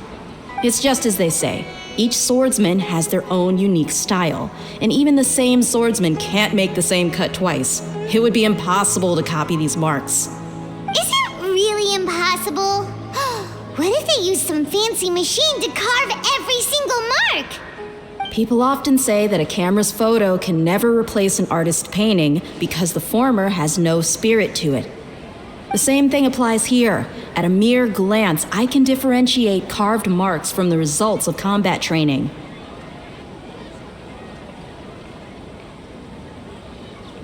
Whew, I hope that cleared things up for you.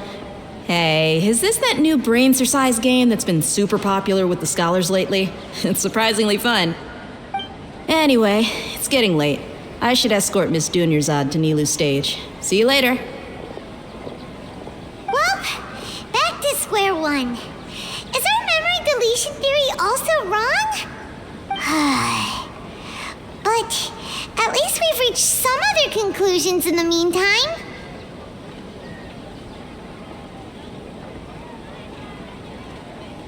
Yep, that's true. So, can we think of any new ideas right now? Strange? Paimon feels like everything's been strange lately. Huh? Leaving the city? You're right! It's really strange how we never thought of such a simple solution! Many things should become clear if we can confirm the flow of time outside of the city. Paimon can't believe it! Did we miss this because we're tunnel visioning too hard on our other theories? Or because we're just too tired?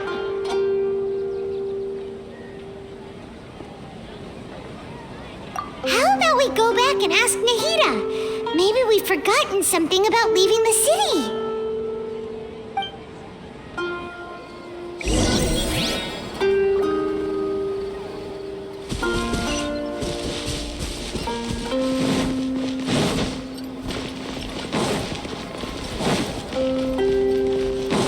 Keep up.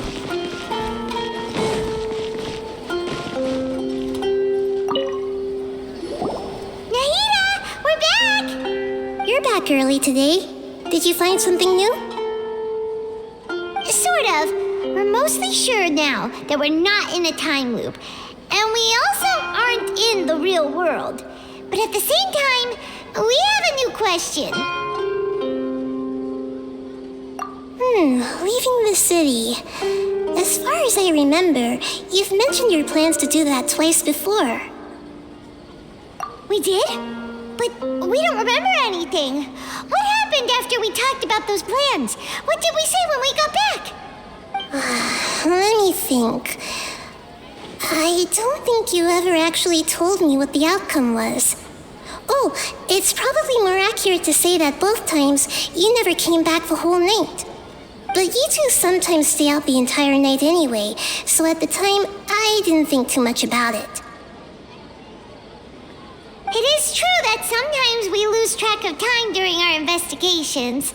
Before we know it, it'll already be the next day. But still, neither of us remember anything about leaving town. Really? That's kinda strange. In theory, I should have already awakened all your memories. Yep, something here's definitely fishy. Let's get to the bottom of this tomorrow.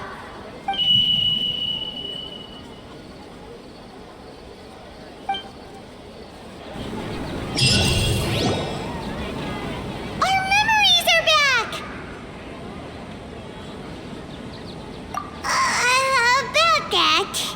Well, where should Paimon begin? Traveler, aside from your memories that were just restored, I have another message for you. Listen to it and you'll understand. Can't go back. There are countless spaces here. Our Sub-Zero's festival in Sumeru City is just one of them. Traveler, you should be missing 2 days worth of memories. Paimon will fill you in. It's time to carry out our plan from yesterday. Okay, let's go!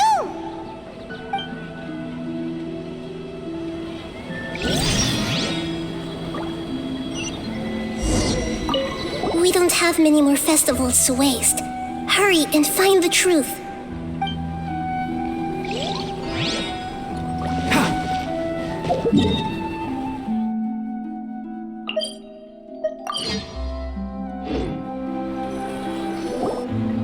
Why can't we leave the city? What is the academia up to now? Don't ask me. It's not like I can tell you anything. This is a direct order from the Grand Sage. Just wait until tomorrow. I have a real emergency. My goods have already arrived at Port Ormos. If I don't hurry, they'll be stolen. That's your problem. Make sure you make a request in advance next time. But it's not like you can just predict business matters in advance. It looks like the academia already announced a lockdown for Sumeru City today. How completely unsurprising. Let's go and question them. Hello, sir. What can't we leave the city today? Here we go again. Don't ask me, I don't know either. We just received an order that no one is allowed to enter or exit Sumeru today. They didn't tell us anything else.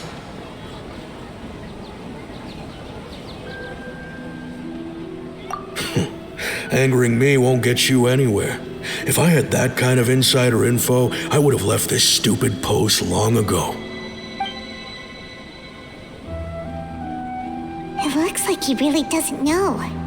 If we can't get anything out of him, let's take matters into our own hands. Why don't we climb over the walls? Those guards can't be everywhere at once. This is a good spot, and the guard hasn't noticed us at all. Let's hurry! Huh? Why? Are you going to leave Paimon behind?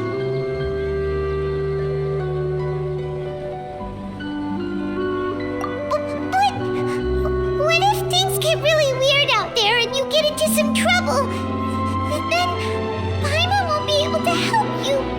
Oh, Paimon knows that Paimon can't do much, but we've always been together, haven't we? Okay, Paimon will wait for you. Promise Paimon that you'll come back as soon as possible. Just a quick look.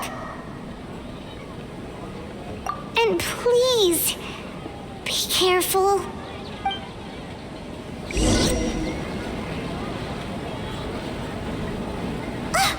Memories!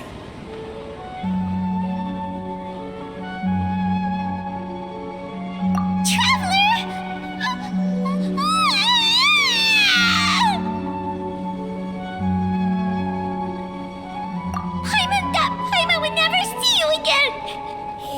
You just disappeared! Paimon waited for you for hours and hours at the city wall and you never came back! You promised Paimon that you were only taking a quick look! Paimon, calm down. She's here now. I don't think she understood what you were saying. Paimon doesn't care! Paimon wanted to go look for you, but you also said that Paimon should stay! Paimon was so worried and so scared the entire day!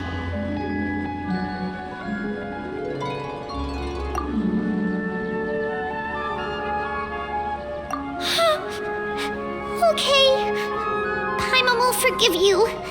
The most important thing is that you didn't actually disappear. Oh, Paimon was so scared that you had gone into another world!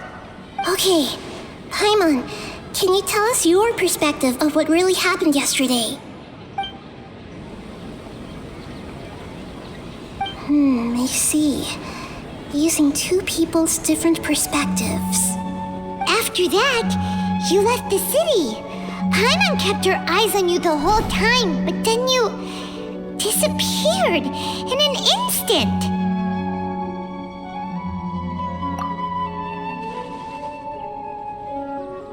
No way! Paimon was watching you with the fullest attention. What's your perspective, Traveler? You sure you don't have any memory of this? I guess that explains everything. You also lost your memories the last 2 times you tried to leave the city. Those days' memories can't be awoken. So, if we leave the city, our memories will be completely erased?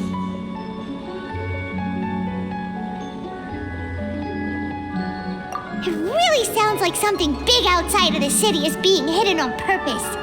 But this way, we'll also never discover what's outside.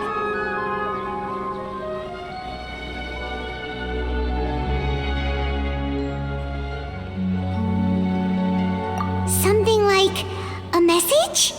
But how can we send it back? Don't look at me like that. I'm not used to being stared at. Well, okay. You want something that can pass on messages, right? Give me some time and take care of Dunyarzad for me. Yep, now we're talking.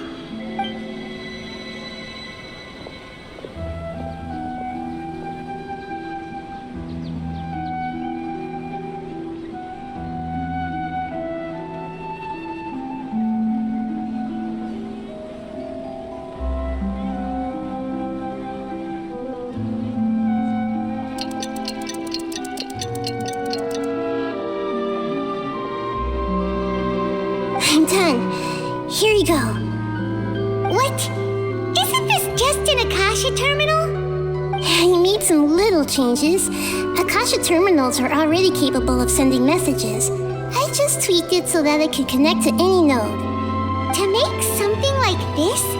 Nahida, you really know the Akasha like the back of your hand. Anyway, we can use this now to record a message, right? Yep. I'll help you save the messages. It should be pretty easy to use. I just can't guarantee the user's status and signal coverage when they're outside the city. We'll never know until we try. At least we're taking the initiative now. Let's go then. Let's expose those sages. All right. Paimon isn't as worried about being separated since it happened once yesterday. But Paimon still isn't happy about it. Okay, see you tomorrow, Traveler. That covers everything that's happened so far.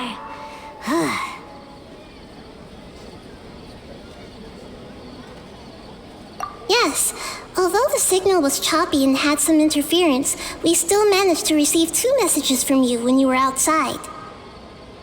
Okay, now that you understand what's going on, let's hear the messages together.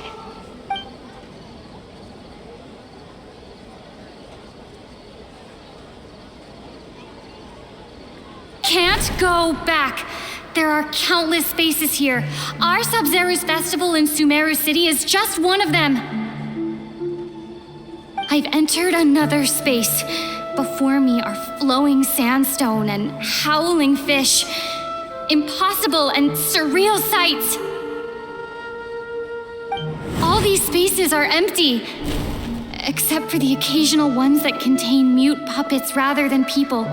I can't sense any human presence.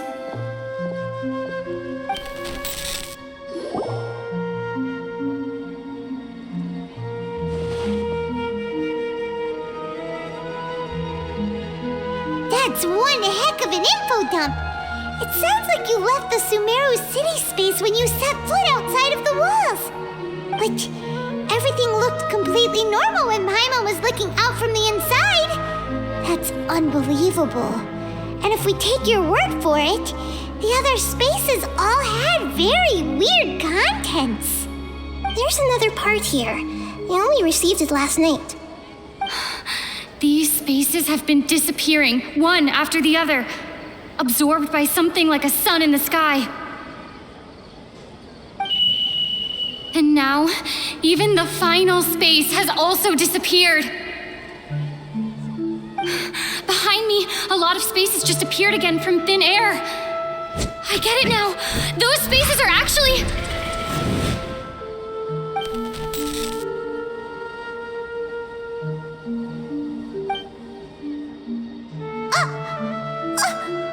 Why did the message end right there? What did the Traveler want to say? What are those spaces? Probably because yesterday just happened to end at that moment. Oh, right. Paimon did hear a beep from the Akasha. Did it come from here or from the message? The message.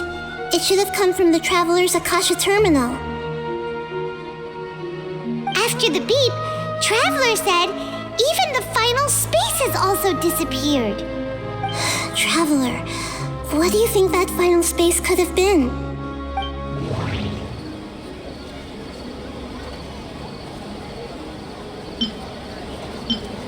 My impression is that each day in this samsara only ends at the sound of that beep from the Akasha. Was that space actually the real world? But wouldn't a real space just randomly disappearing like that be catastrophic? All the bizarre spaces I saw outside the city had one thing in common: a lack of human presence.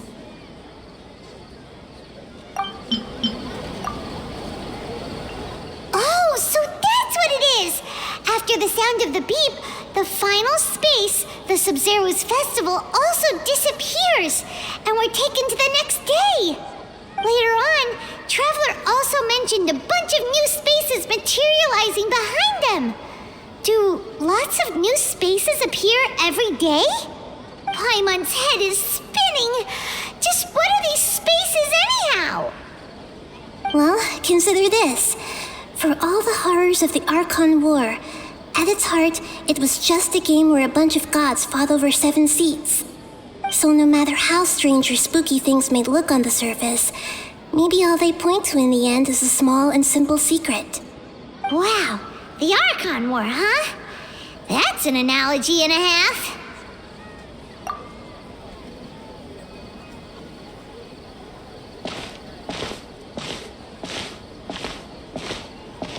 Hey, where are you going?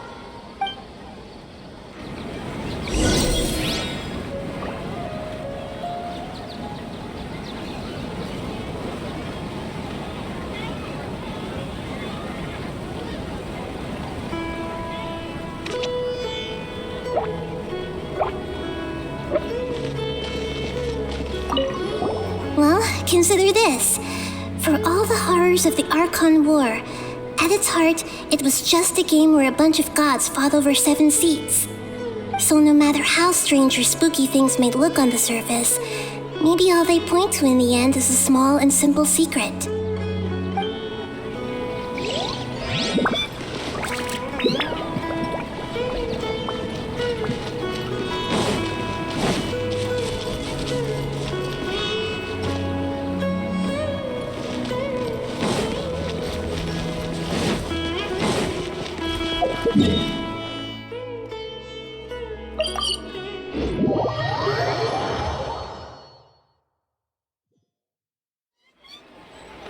Do you want some alone time to think?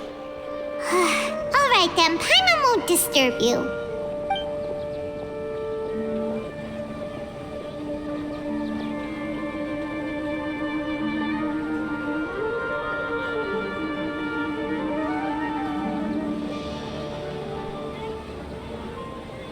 The dance of Sub-Zeros is about to begin. I'm going to go watch it. Okay. Why don't you go ahead, Dunyarzad? We still have some other stuff to do first. Okay then. See you later. Have you figured it out yet, Traveler? Time is ticking away. Awesome! What is it? Paimon wants to know. Oh, wait, no. Let's meet up with Nahida first. You can tell us both together. This time, we're gonna get to the truth.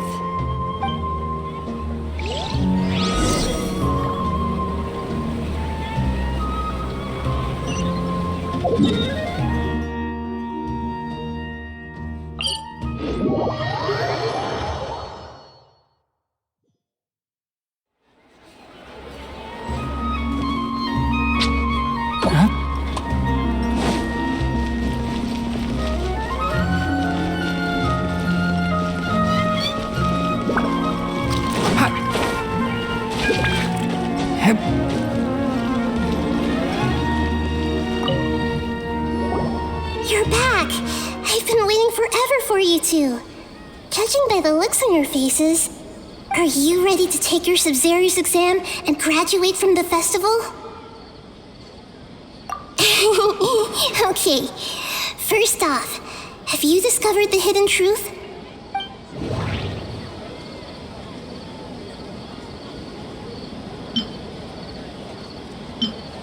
Okay, Nahida said, the Akasha relies on the power of a gnosis to operate, as it is the manifestation of the God of Wisdom's power.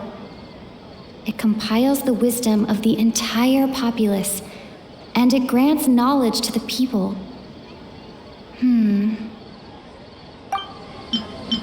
All the bizarre spaces I saw outside the city had one thing in common: a lack of human presence.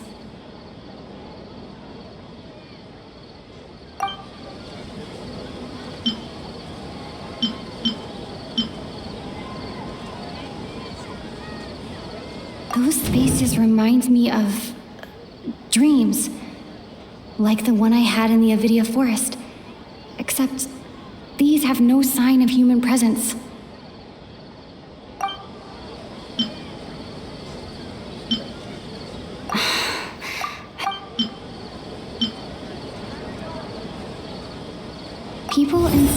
Sumeru don't dream. What a strange phenomenon.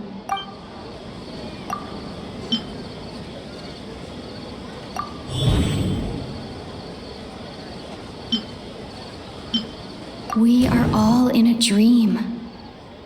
It isn't that the people of Sumeru don't dream. Rather, the Akasha is taking their dreams from them.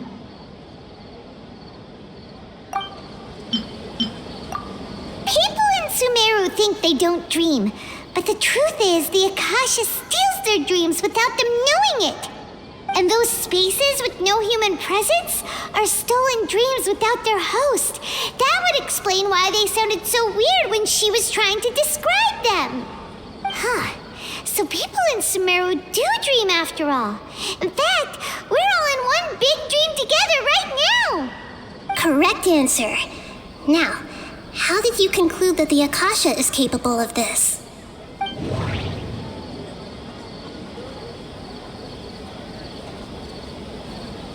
The Akasha relies on the power of a gnosis to operate.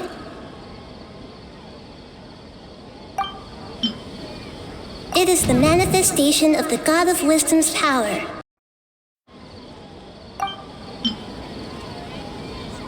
It compiles the wisdom of the entire populace. And it grants knowledge to the people.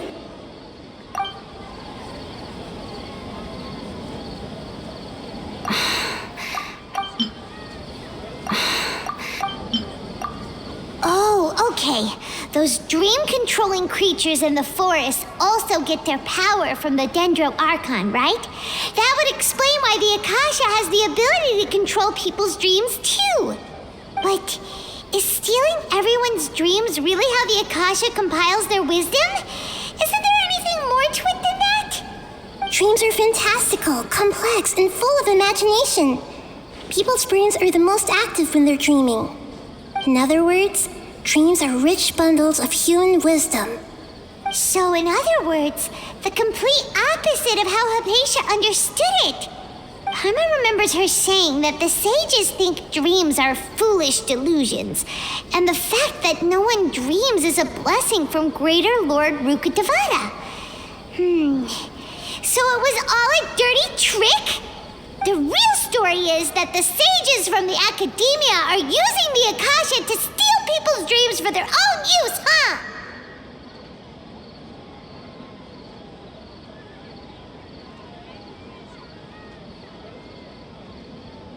Oh? By the sounds of it, you understand the current situation pretty well. So then, what about the samsara?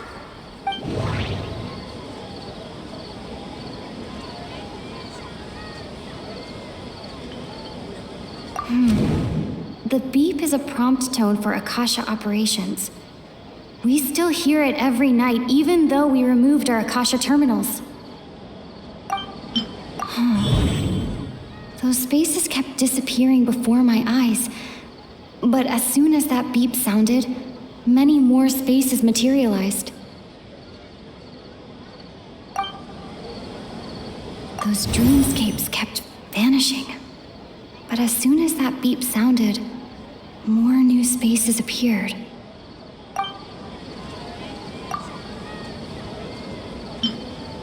I can't.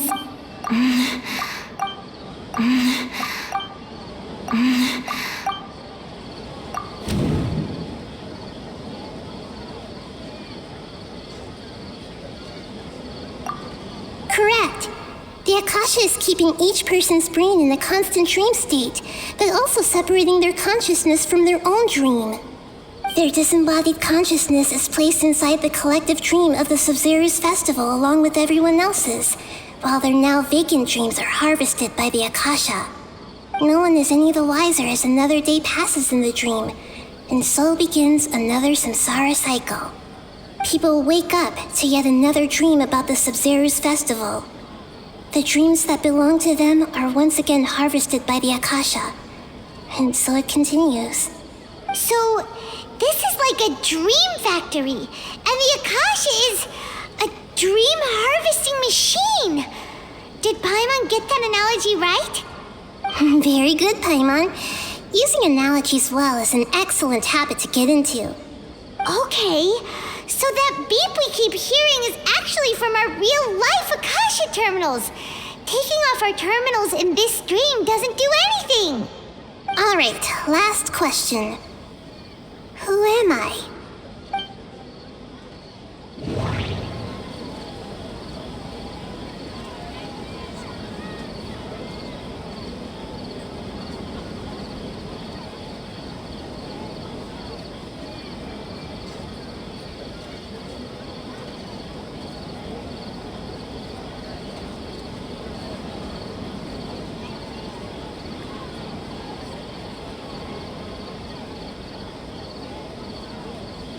They say that alchemical divination is the Dendro Archon's divine revelation.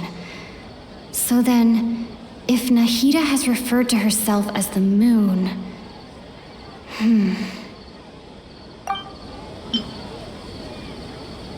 Now that I think about it, wasn't illusions a hint that we're all dreaming?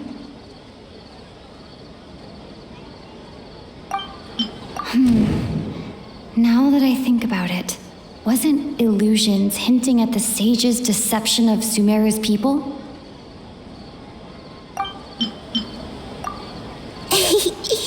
So you noticed. I thought that one would be the hardest question. That's why I put it last. That wasn't hard at all. Even Paimon guessed that. Everything about you is different. We just didn't want to expose you is all. Now that you mention it, Nahida, you've been hinting to us since the very beginning. It's funny, thinking back to when we were asking all over the place for info about Lesser Lord Kusanali. Paimon didn't expect to meet you like this.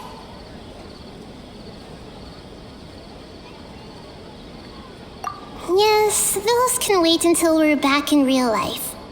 On the other hand, I'd be happy to answer any more questions you have about here and now.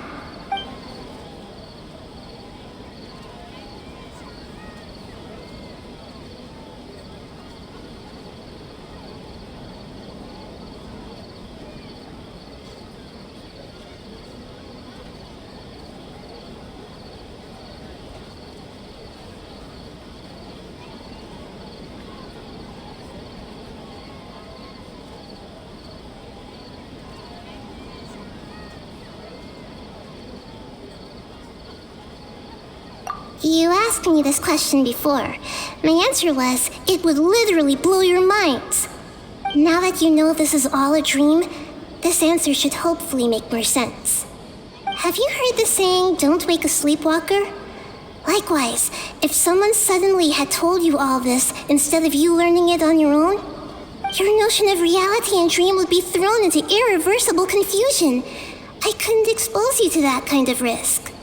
That's why I could only give you very subtle hints and some suggestions. Long story short, I'm really sorry I had to keep you guessing.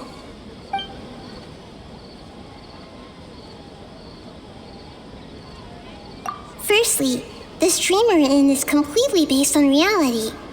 People have already experienced this Sub-Zero's festival, so it would be very difficult for them to find anything that strikes them as surreal. Secondly, you're probably wondering why people don't have any memories from earlier samsara, right? That's because people don't remember their dreams most of the time anyway. And in any case, their actual dreams are being taken away from them by the Akasha. So whenever they wake up in this dream of the Sub-Zero's festival, they don't remember anything from their previous identical dream. That reminds Paimon. Traveler had a dream when we were in the Avidia forest, but couldn't see what it was about after waking up. Is that an example of what you mean? Yes. Only after receiving the blessing of Dendro can a person gain the Dendro element's dream-enhancing power. That explains the feelings of deja vu. Meanwhile, everyone else has no idea that they are in the Sub-Zero's festival samsara, while their dreams are stolen from them over and over again.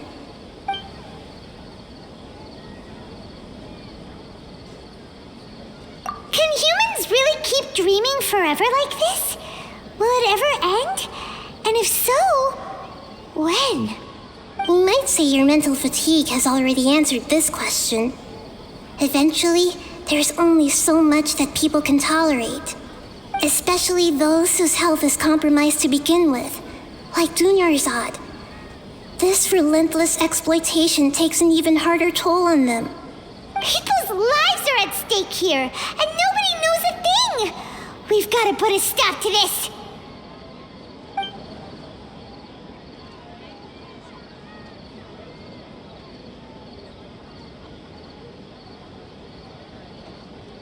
I know, right? Why did they have to base this dream on my birthday?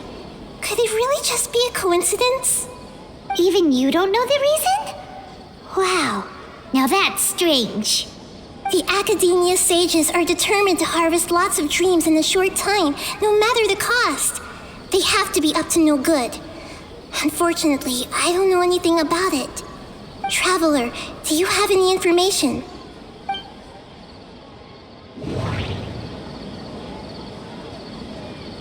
Okay, Nahida said, the Akasha relies on the power of a gnosis. Grand Sage said, go celebrate the birth of that god. Celebrate the birth of that god? Could it mean...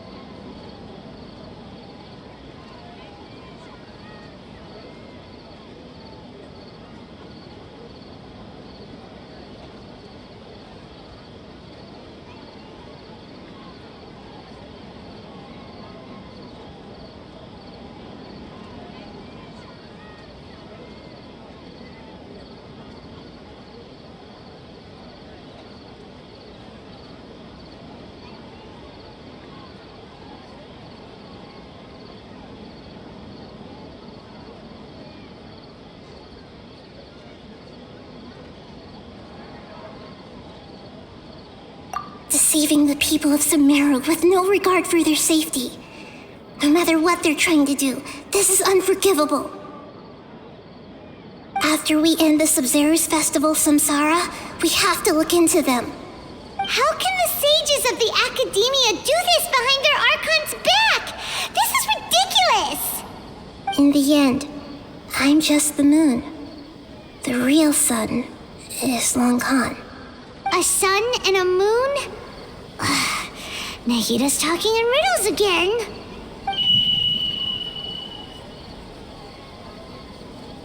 Oh, we're out of time today.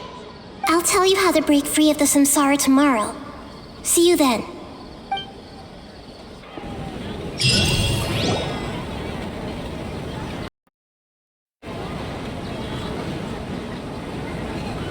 Good morning, Nahida.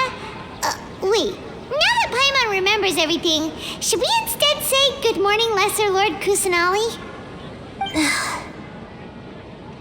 Hey! What's wrong, Nahida? You don't look too good.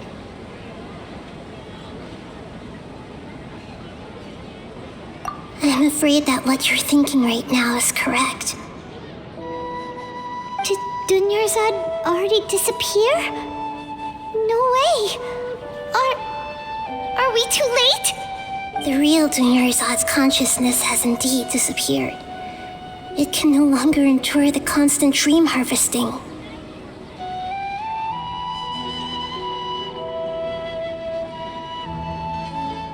Paimon can't believe it. Wait, so what about that other Dunyarzad? Just what is she? Is she also going to disappear? She's actually something like a puppet, but not completely. The real Dunyarzad's consciousness could no longer keep playing her role in this dream. So another Dunyarzad appeared to replace her in the dream. Just like the grass and the trees, that Dunyarzad is just a building block of the dream that helps to keep it going. But personality-wise, she's nothing like the real Dunyarzad. Puppets are stiff and can't copy a living person's vitality. After all, they're just there as filler.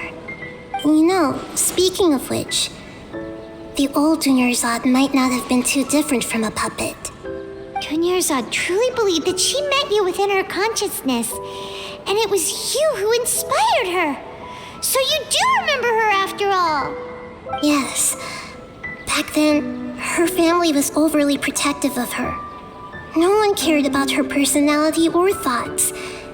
It was as if she only lived to stall her Elazar.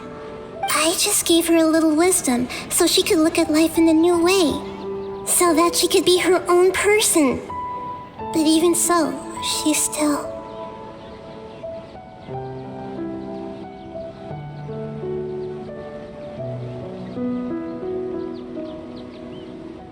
Far from it.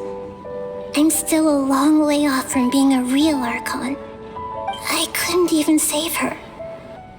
If I were a competent Archon, I wouldn't have let my most faithful follower die at the Sub-Zerus festival with so many regrets.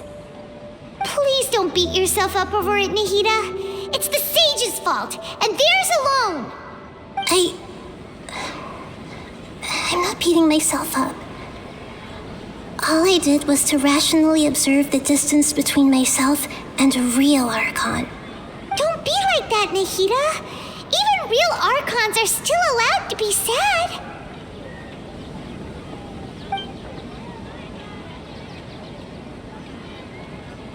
To prevent more tragedies like this, we must end the samsara as soon as possible. Great, but how do we do that?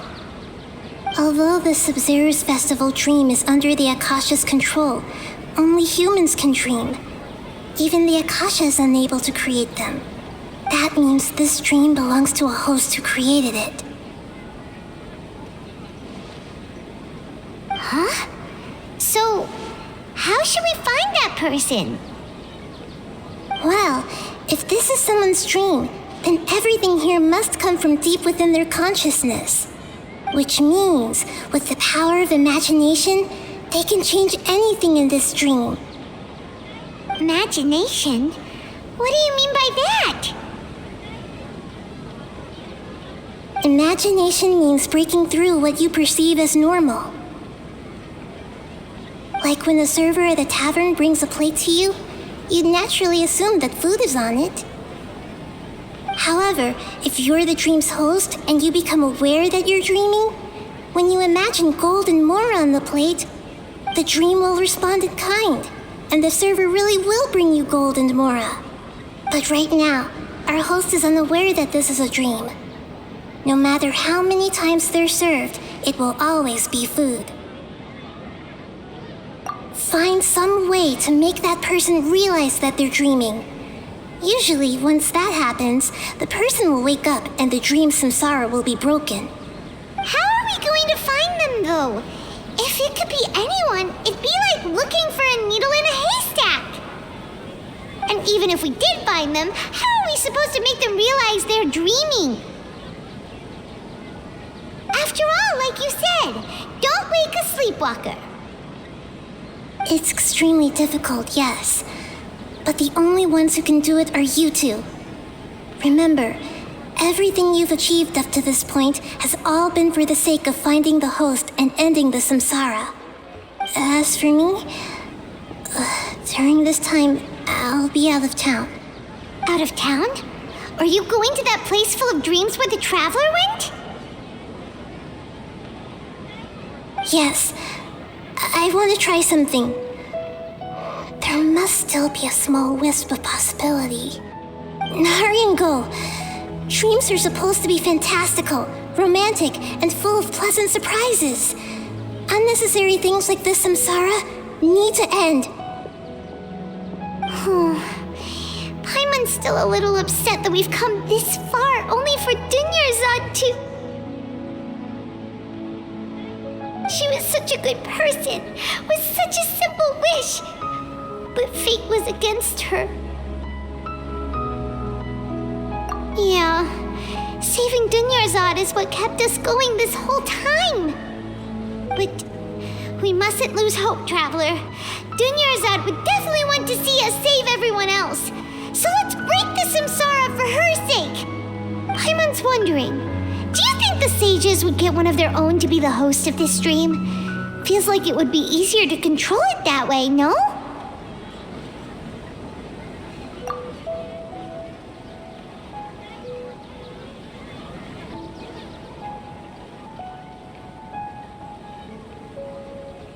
Huh. That's true. Plus, the sages probably weren't counting on there being other factors beyond their control, like Nahida and us. So, who do you think the host of the dream is? Oh, that would make sense! Ferris, the Knight of Flowers, is a symbol of the whole Sub-Zero's festival, right? Pretty core character. Let's go ask him some questions, shall we?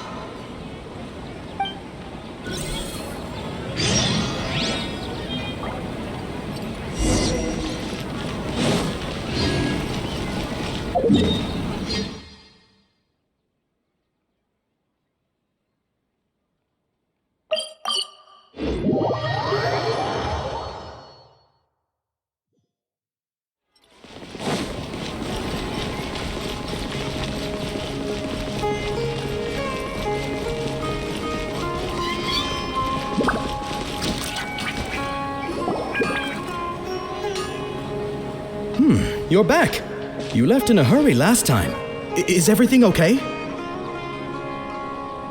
Everything's fine, just, it's a little hard to explain. Would you mind taking part in a little experiment with us? An experiment? That came out of nowhere. I'm listening, though. What do you need me to do? Could you make a wish? You want me to make a wish? Is that a new Sub-Zero's festival tradition or something? Less questions, more wishing! Okay. My wish. Okay. I'm a little nervous saying this out loud, but I want Miss Dunyarzad to be happy. Oh. I noticed earlier that she looked a bit down, and she wasn't really talking to anyone. She just doesn't seem like herself. She's always so gentle and kind, and all the kids love her. I've also wondered if the reason she asked me to be Fairest Knight of Flowers is because I'm special to her, or something. So, you have a crush on Dunyarzad? Oh, is it that obvious? After what I just said, I guess it is. When she placed the hat of the Knight of Flowers onto my head, she said to me, I want everyone to have a happy Sub-Zero's festival. What she didn't realize was that I'm not that interested in how everyone else feels. In that moment, I just wanted to be her Knight of Flowers for the rest of my life. 50 years, 100 years, I'll serve her till the end of time. Okay, yeah, that was a bit much. Felt like the right moment to get it off my chest, but that was pretty embarrassing. Okay, I'm ready to make my wish. I would like Miss Dunyarzad to appear in front of me right now with a smile on her face. Here goes. Please come true.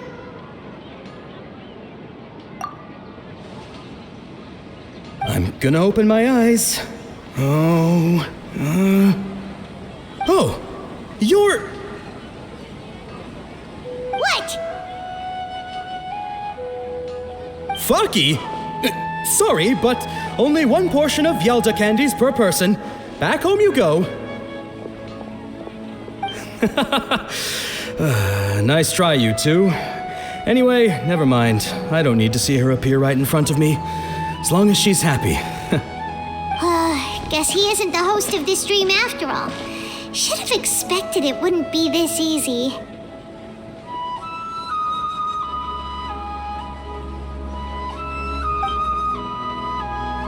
It seems like everyone who knows Dunyarzad loves her, but none of them has any idea that she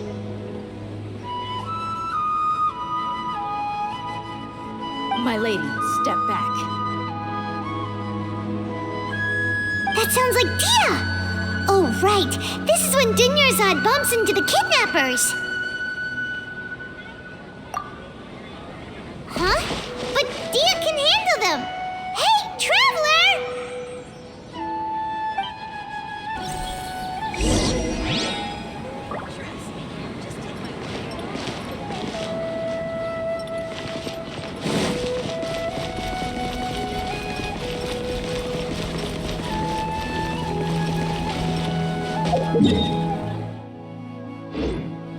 Keep up.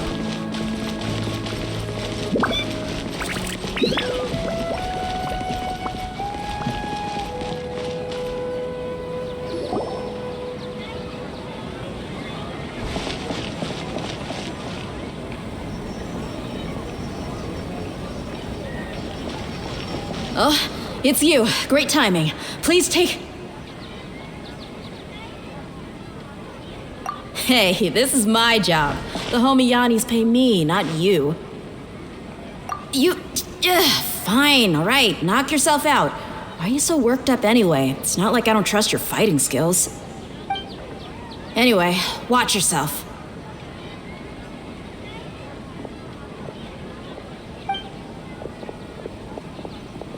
So you got yourself some backup. Suit yourself. You're going down. Feeling lucky today? Illusion shattered! Can't see? Need more. You won this one.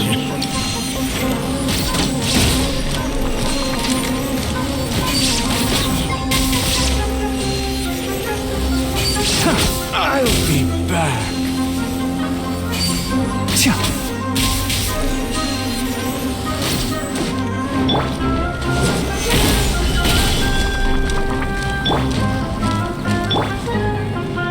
One with the forest. I hear everything. There is no escape. Now you shall perish.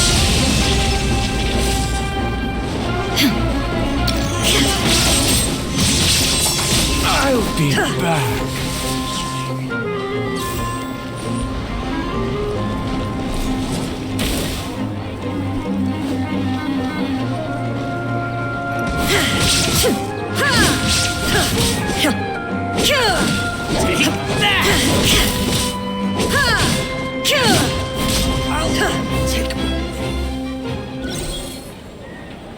Traveler, were you just taking your anger out on those guys? You and Nahida both. Dunyarzad wouldn't want to see you two like this.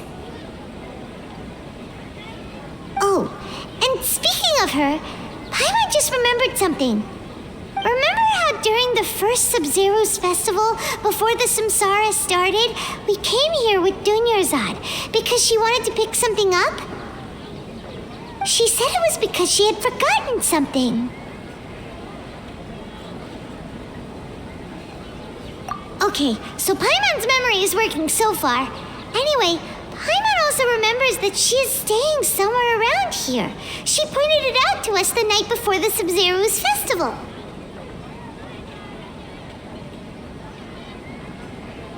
Yeah, even if it's only a tiny clue, it'll probably still help us more than this needle in a haystack search.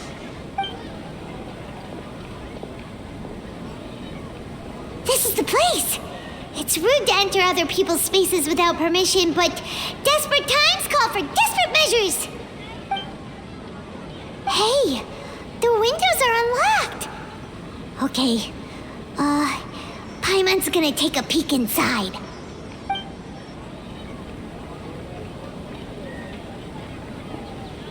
This was only a temporary residence, so there was pretty much nothing inside except this book on the table. Should we open it?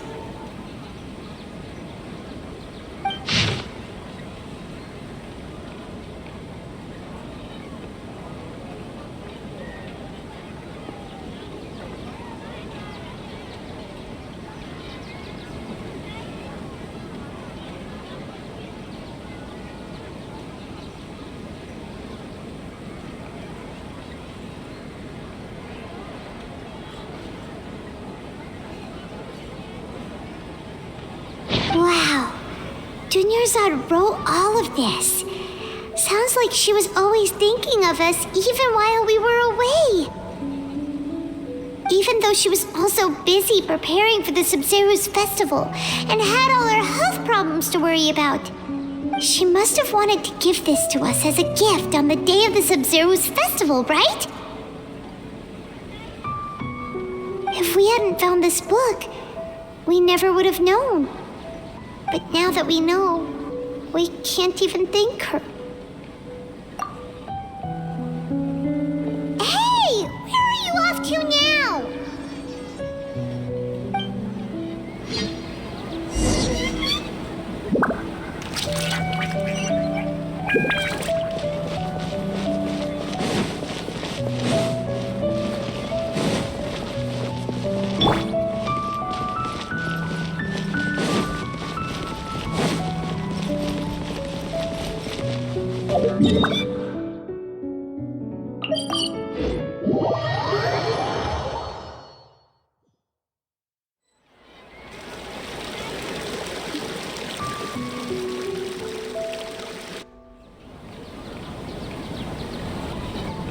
It's Dunyarzad's puppet.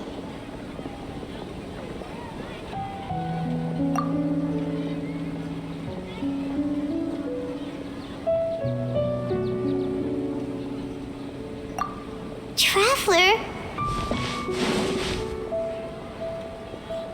You must be exhausted. Come to think of it, we've been stuck in this place for a really, really long time. Heck, even the last time we were chatting happily with Dunyarzad feels like an eternity ago.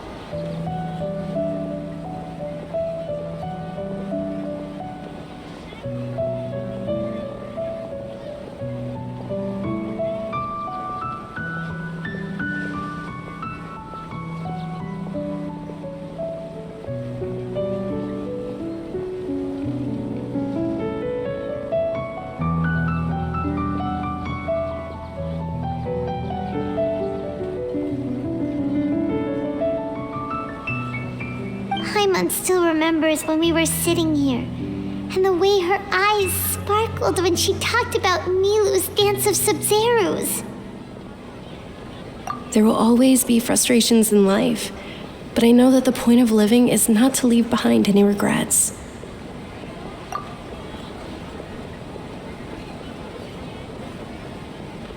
That was what the real Dunyarzad said, wasn't it? Does that mean... Yes, Traveler. What is it? Oh, so she's still just a puppet. But just now, how come... What? Where are we going this time?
If you continue to resist, we will have to order an investigation into every single event organizer.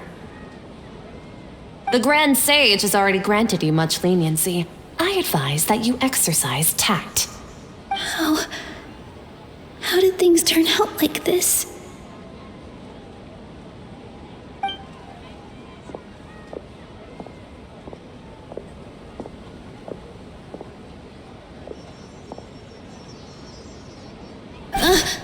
Traveler? You don't have to get involved. He's a sage from the academia. I don't want to drag you into this. Traveler. Traveler? What the heck are you doing? If you get arrested by the Academia, that's another day gone to waste!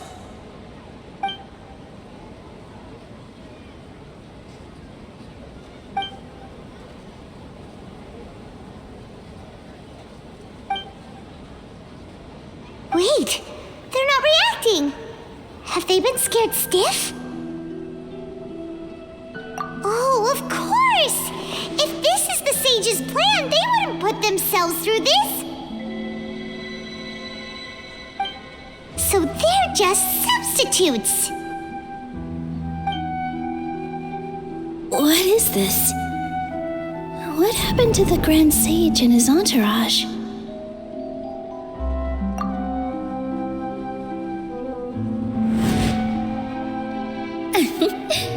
Like I said, they symbolize the goddess of flowers.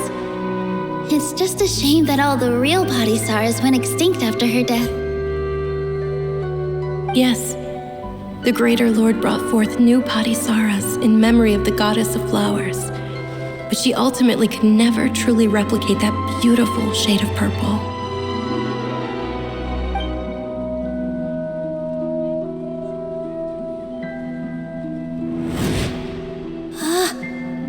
Beautiful shade of purple. Aren't these flowers real Padisaras?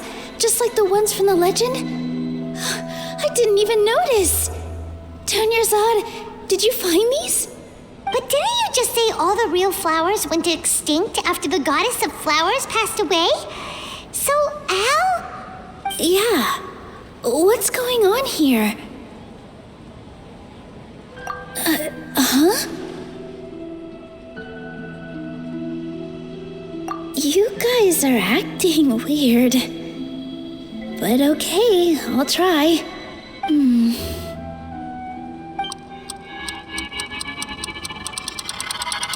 Hey!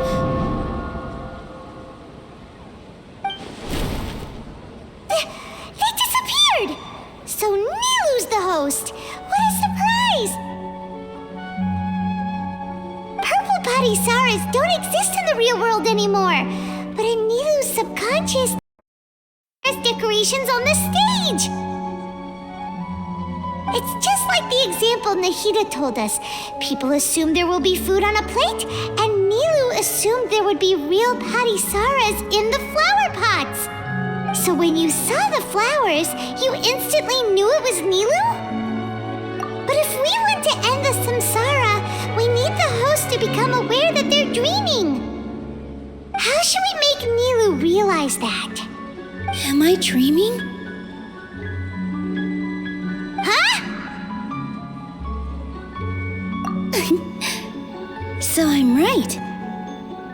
Is this Lesser Lord Kusanali responding to our celebration of the Sabzeruz festival? Wrong guess, but you aren't completely wrong either. The point is, what made you think this is a dream? As far as you know, people in Sumeru don't dream, right? Yeah, but have you heard the tale of the first sage? To prevent a calamity, he went on a journey to find the Dendro Archon. Ooh, sounds familiar. Dunyarzad told us a story like that when we first arrived in Sumeru City. So it was about the first sage, huh? Yep, but in the part you heard, he hadn't become the first sage yet. There's more to the story. His piety and wisdom were acknowledged by the Dendro Archon, and she finally gave her blessing to him. All kinds of spectacular scenes appeared in front of the first sage, as if all the knowledge in the world was being painted onto a canvas right before him. He was captivated.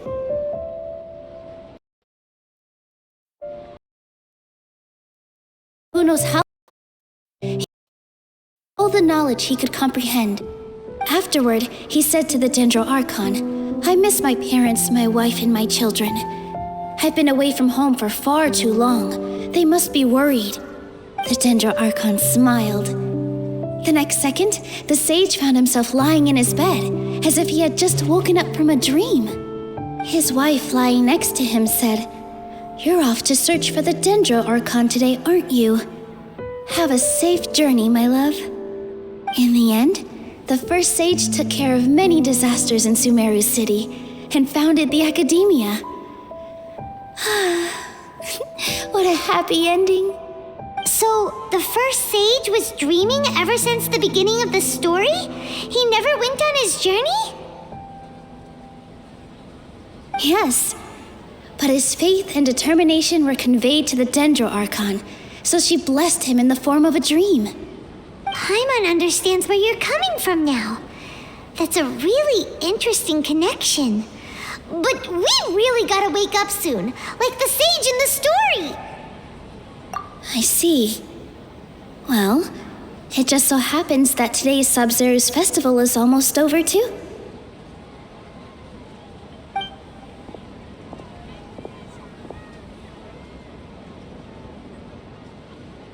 Since we're in a dream, let's make this final dance of Sub-Zero's as beautiful as we can.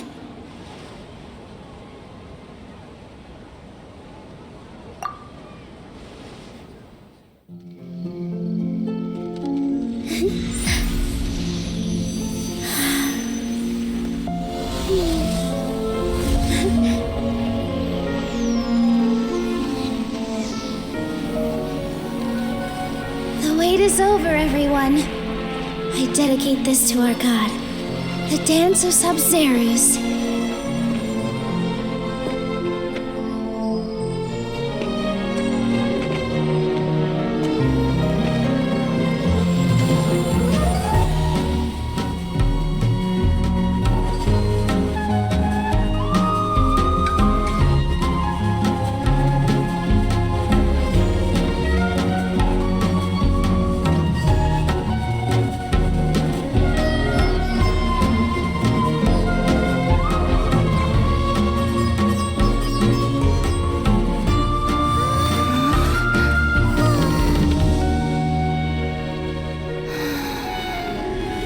I'd be lying if I said I had no regrets. I would have loved to see Nilou's dance.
Feels like she's been asleep for the longest time. Paimon's head feels super heavy. Did we oversleep? Do you even remember going to sleep last night? Paimon thinks it was after the Sub-Zero's festival. The Sub-Zero's festival! Have we finally escaped from the Sub-Zero samsara? Quick! Take off your Akasha terminal!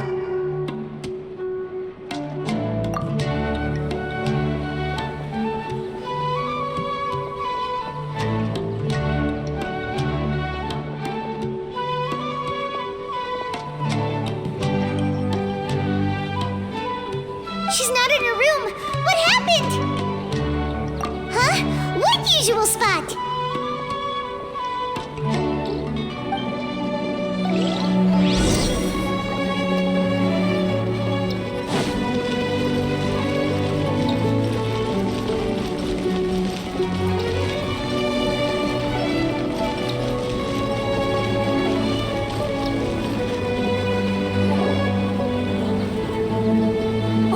Traveler and Paimon. And thank you, Dunyarzad, for organizing the Sub-Zero's festival for me.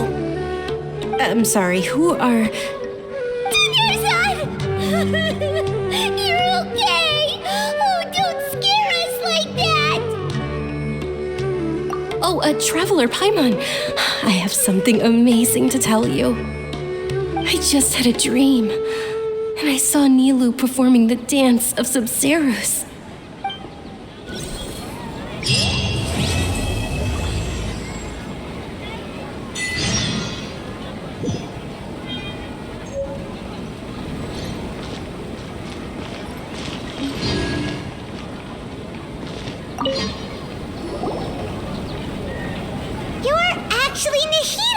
You. Paimon felt like Catherine was acting weird when we met at the Sub-Zerus festival. And Dunyarzad, did you save her?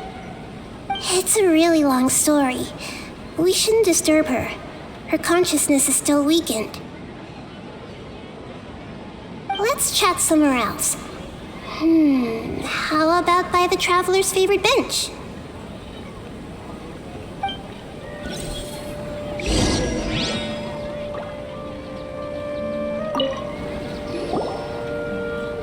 What's going on? Why are you two so excited to see me? Hasn't it only been a night? It's actually been much longer than that. Oh? Strange. Was I really asleep that long? No wonder I have such a headache.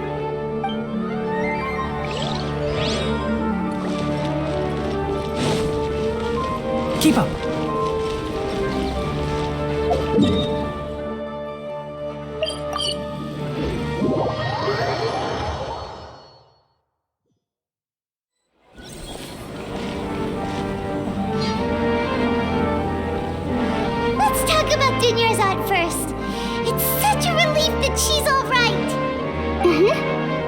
After we parted on the last day of the Sub-Zerus festival, I left the city and saw what the Traveler had described. Among the countless dreams, I found one that was growing fainter and fainter. This proved my suspicion. Once Dunyarzad could no longer bear the Akasha harvesting her dreams, her consciousness began to dissipate. But this also meant it escaped the Akasha's control. Such a small fragment of consciousness can't last for very long, though. It will return to its original dream, where both will gradually fade until they completely disappear. I used all the power I had to keep her dying dream alive as long as possible, but it still wouldn't have lasted for much longer if it hadn't been for you two breaking the samsara. So it looks like we did manage to save Dunyarzad in the end. And not a moment too soon. Huh? Why are you two smiling so happily? I thought you'd be so moved that you'd start crying. I need to spend more time observing human emotions. Both are fine. Everyone reacts differently. All right. You two must have a lot of other questions for me, right? After all, you saved my faithful believer. As your reward, I will answer any and all questions. At the Avidia forest, there was this incense that made the Traveler fall unconscious and dream of a huge tree and a red sky. You also heard someone's voice, right? It said world and forget me. Yeah, so you do know! We've been wanting to ask you what that was about, and if the red sky was related to Khaenri'ah. It seems like the Traveler established a connection to Irminsul. That was a message left by Greater Lord Rukkhadevata's residual consciousness in Irminsul. Perhaps her last memory before she died. As you two probably know, Greater Lord Rukkhadevata disappeared after the disaster in Khaenri'ah. The timings of these events do line up, so your suspicions are reasonable. A message from Greater Lord Rukkhadevata? We thought it was from the Scarlet King. The Scarlet King? That god who died even longer ago? Some present-day desert dwellers still worship him. You probably just heard some of their conspiracies. Okay, so what does the message mean?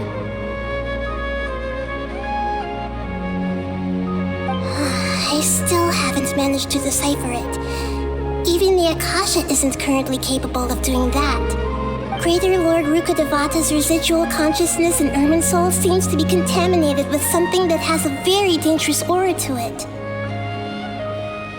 Many devoted scholars go mad as soon as they connect their consciousness. I've warned the academia about this many times, but people still keep falling victim to it. But I believe this is the key to saving Irminsul. That's why I've kept trying to decipher it. So the tree in the vision was Irminsul? Oh, Tainari also said that Irminsul is sick! Is it because of the contaminated consciousness? But even if you can't figure out what that vision was all about, it seems like our search for you was all in vain. The traveler wasn't affected after coming in contact with that consciousness. I've never seen anyone like that. With you here, we may have a chance at deciphering it. No, we must decipher its secrets. I've already eliminated all other factors that might affect Irminsul. This is the only one left. This puzzle has life and death at stake. It could determine Irminsul's fate, as well as Tevat's. To be accurate, I'm using the Akasha as a medium to occupy Catherine's consciousness. How did you do that? Poor Catherine. Does this mean you can also occupy other people's consciousnesses? Theoretically, I can enter anyone's mind as long as they're wearing their Akasha terminal. The Akasha is the legacy of Greater Lord Rukkhadevata. As Lesser Lord Kusanali and the first Akasha terminal, my consciousness has always been linked to the Akasha. I've always respected my people's free will, so I've never actually occupied their consciousness. When necessary, I just borrow this bionic Snezhnayan puppet. Hold on. Did we just learn some deep, dark secret? So Catherine is... No wonder Paimon felt something was off about her. What about your own body? Why do you need to borrow other people's? Don't you live in the sanctuary of Surasthana? That story begins a long time ago. After Greater Lord Rukkhadevata disappeared, the sages found my newly born self and took me back to Sumeru. At that time, I was young and weak. The sages kept me in the sanctuary of Surasthana, ostensibly for the sake of protecting me. But I've hardly heard from them since. However, I do understand that they had hoped to find Greater Lord Rukkhadevata instead of me, a symbol of her passing. So, the sages basically put their new Archon under house arrest? How dare they! Why don't you teach them a lesson, Nahida? In some ways, they aren't wrong. Greater Lord Rukkhadevata was omniscient and omnipotent.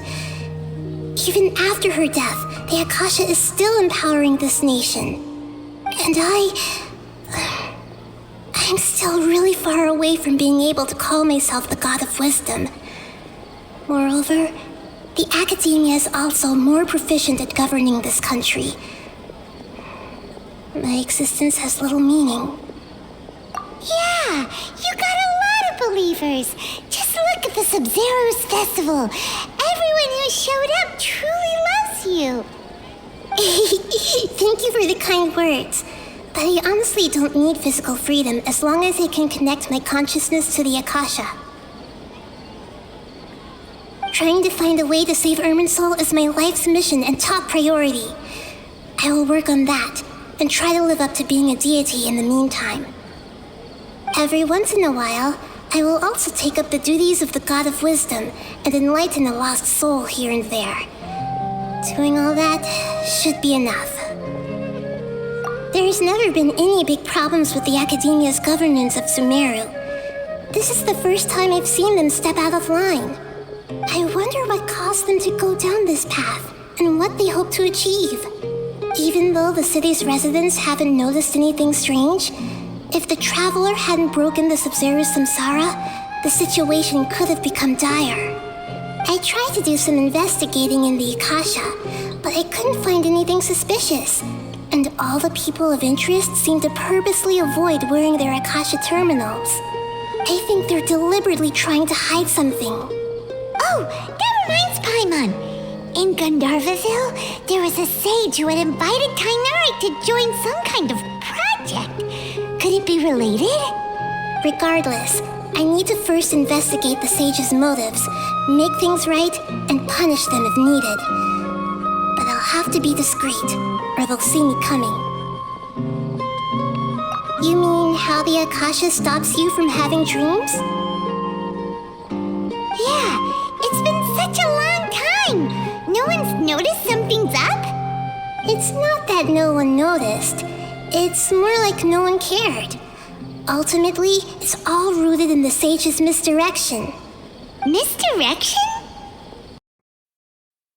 The sage has convinced everyone to believe that being unable to dream is a sign of rationality and wisdom. Not dreaming is a badge of honor in Sumeru. Even if the truth is that their dreams are being reaped by the Akasha. With their propaganda in place, the sages can maximize their use of the Akasha to facilitate their research.